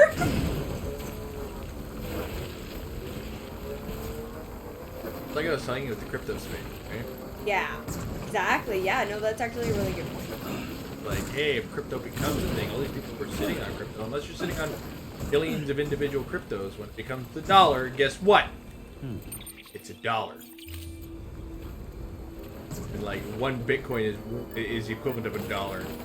Like, it's not gonna magically make you a millionaire. Cash out now when you can, when you make your millions. Get the fuck out and use it for the real money. Yeah, don't sit on it. Don't sit on it too long. Like, sit on it for a bit if you're looking for growth. Sit on it to the point where if you think... Because it's running on the gold standard right now. Yeah. And that's the thing that people don't understand. It's like, the gold standard is what broke.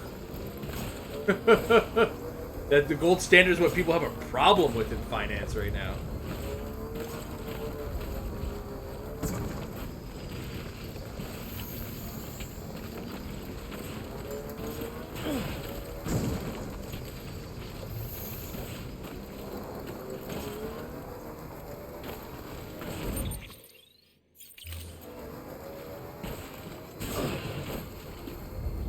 I see where I'm supposed to go. With my luck, something stupid's gonna happen and the seed cargo is gonna break again and I'm gonna fucking cry. Like, this game has already been pushing my patience today. I think I've maybe made 2 deliveries. I was gonna say, and we haven't even come across any, like, squid whales. No BTs at all. Give me some good tunes. Darn tunes.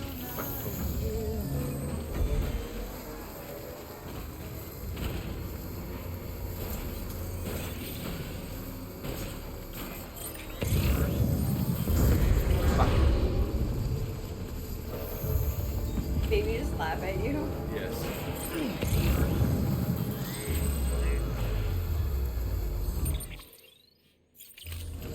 Not where I want to be anyway. Holy shit. Drive faster. Drive faster. Through the field.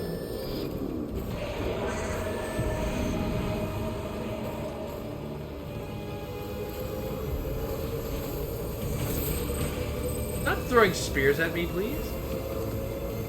Damn lightning spear, motherfucker. What was attacking you? Mules. People.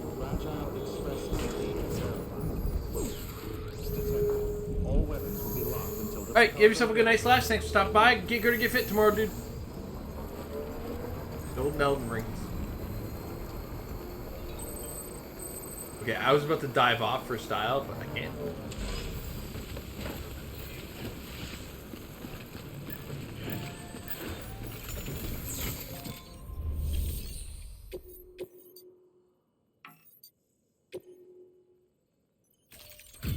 I think this is actually going to be the last delivery because it is.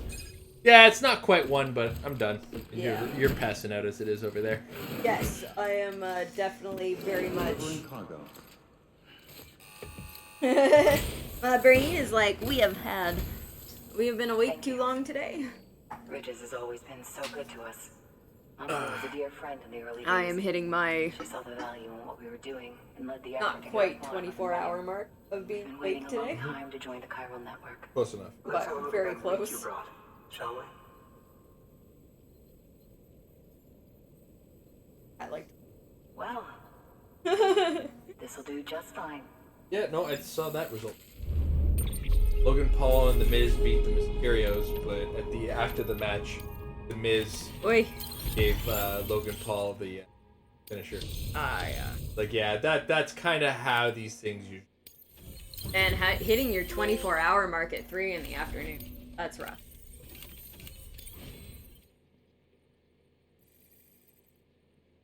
I'm about 22 hours right now because I had been working so many She's a hero. so many 10-hour shifts that like my sleep schedule fell off. So I was awake this morning and I didn't need. I mean, granted, I did need to be up at like 4:30 this morning to go to work, but I was definitely awake before that. I actually had got up and got ready too early to leave the house and actually like sat down for like 20 minutes instead of like leaving straight away. I was like, oh no, what am I doing? I don't need to be up this early. I still ended up at work way too early, but at least I sat down and had my breakfast. So, Sam. And then it ended up working earlier than I was originally scheduled to work. So then I got to leave a lot earlier than I was leaving. So there is nice little bonus on a Saturday. Now to start really using timefall to our advantage. Truth be told, the timefall. But then the terrorists went and threw everything out of weather became impossible to predict. The network's forecast ought to help us get back on track, thank goodness. If all goes to plan, we'll be able to expand our operation. Oh my god, dude, just farm. We'll continue our genetic research too, of course. And see if we can't find... Hell, maybe we'll even stumble into some answers about the timefall while we're at it. We got our work cut out for us. Thanks again, Sam. You've given us hope for a better tomorrow. That's the way, Sam. It's that hurt, man. Halfway there. You can do it. But would you look at that? You've only just brought the Timefall farm into the network and already we've got new orders. Of course, cause what the fuck else do you do in this game? New order available. Please access delivery terminal. Alright, Ember. Anything you want to say before we call it a night? Nope. Yeah. My tummy hurts. My tummy hurts. Fair enough. Tomorrow, Git Gud, Git Fit, 9:30 p.m. Elden Ring will continue. It's been a trip. And we've killed a lot of fucking bosses. We've got so much more game to go. Elden Ring's so but in the meantime, everybody have yourselves a wonderful day, and I'll see you tomorrow. Later.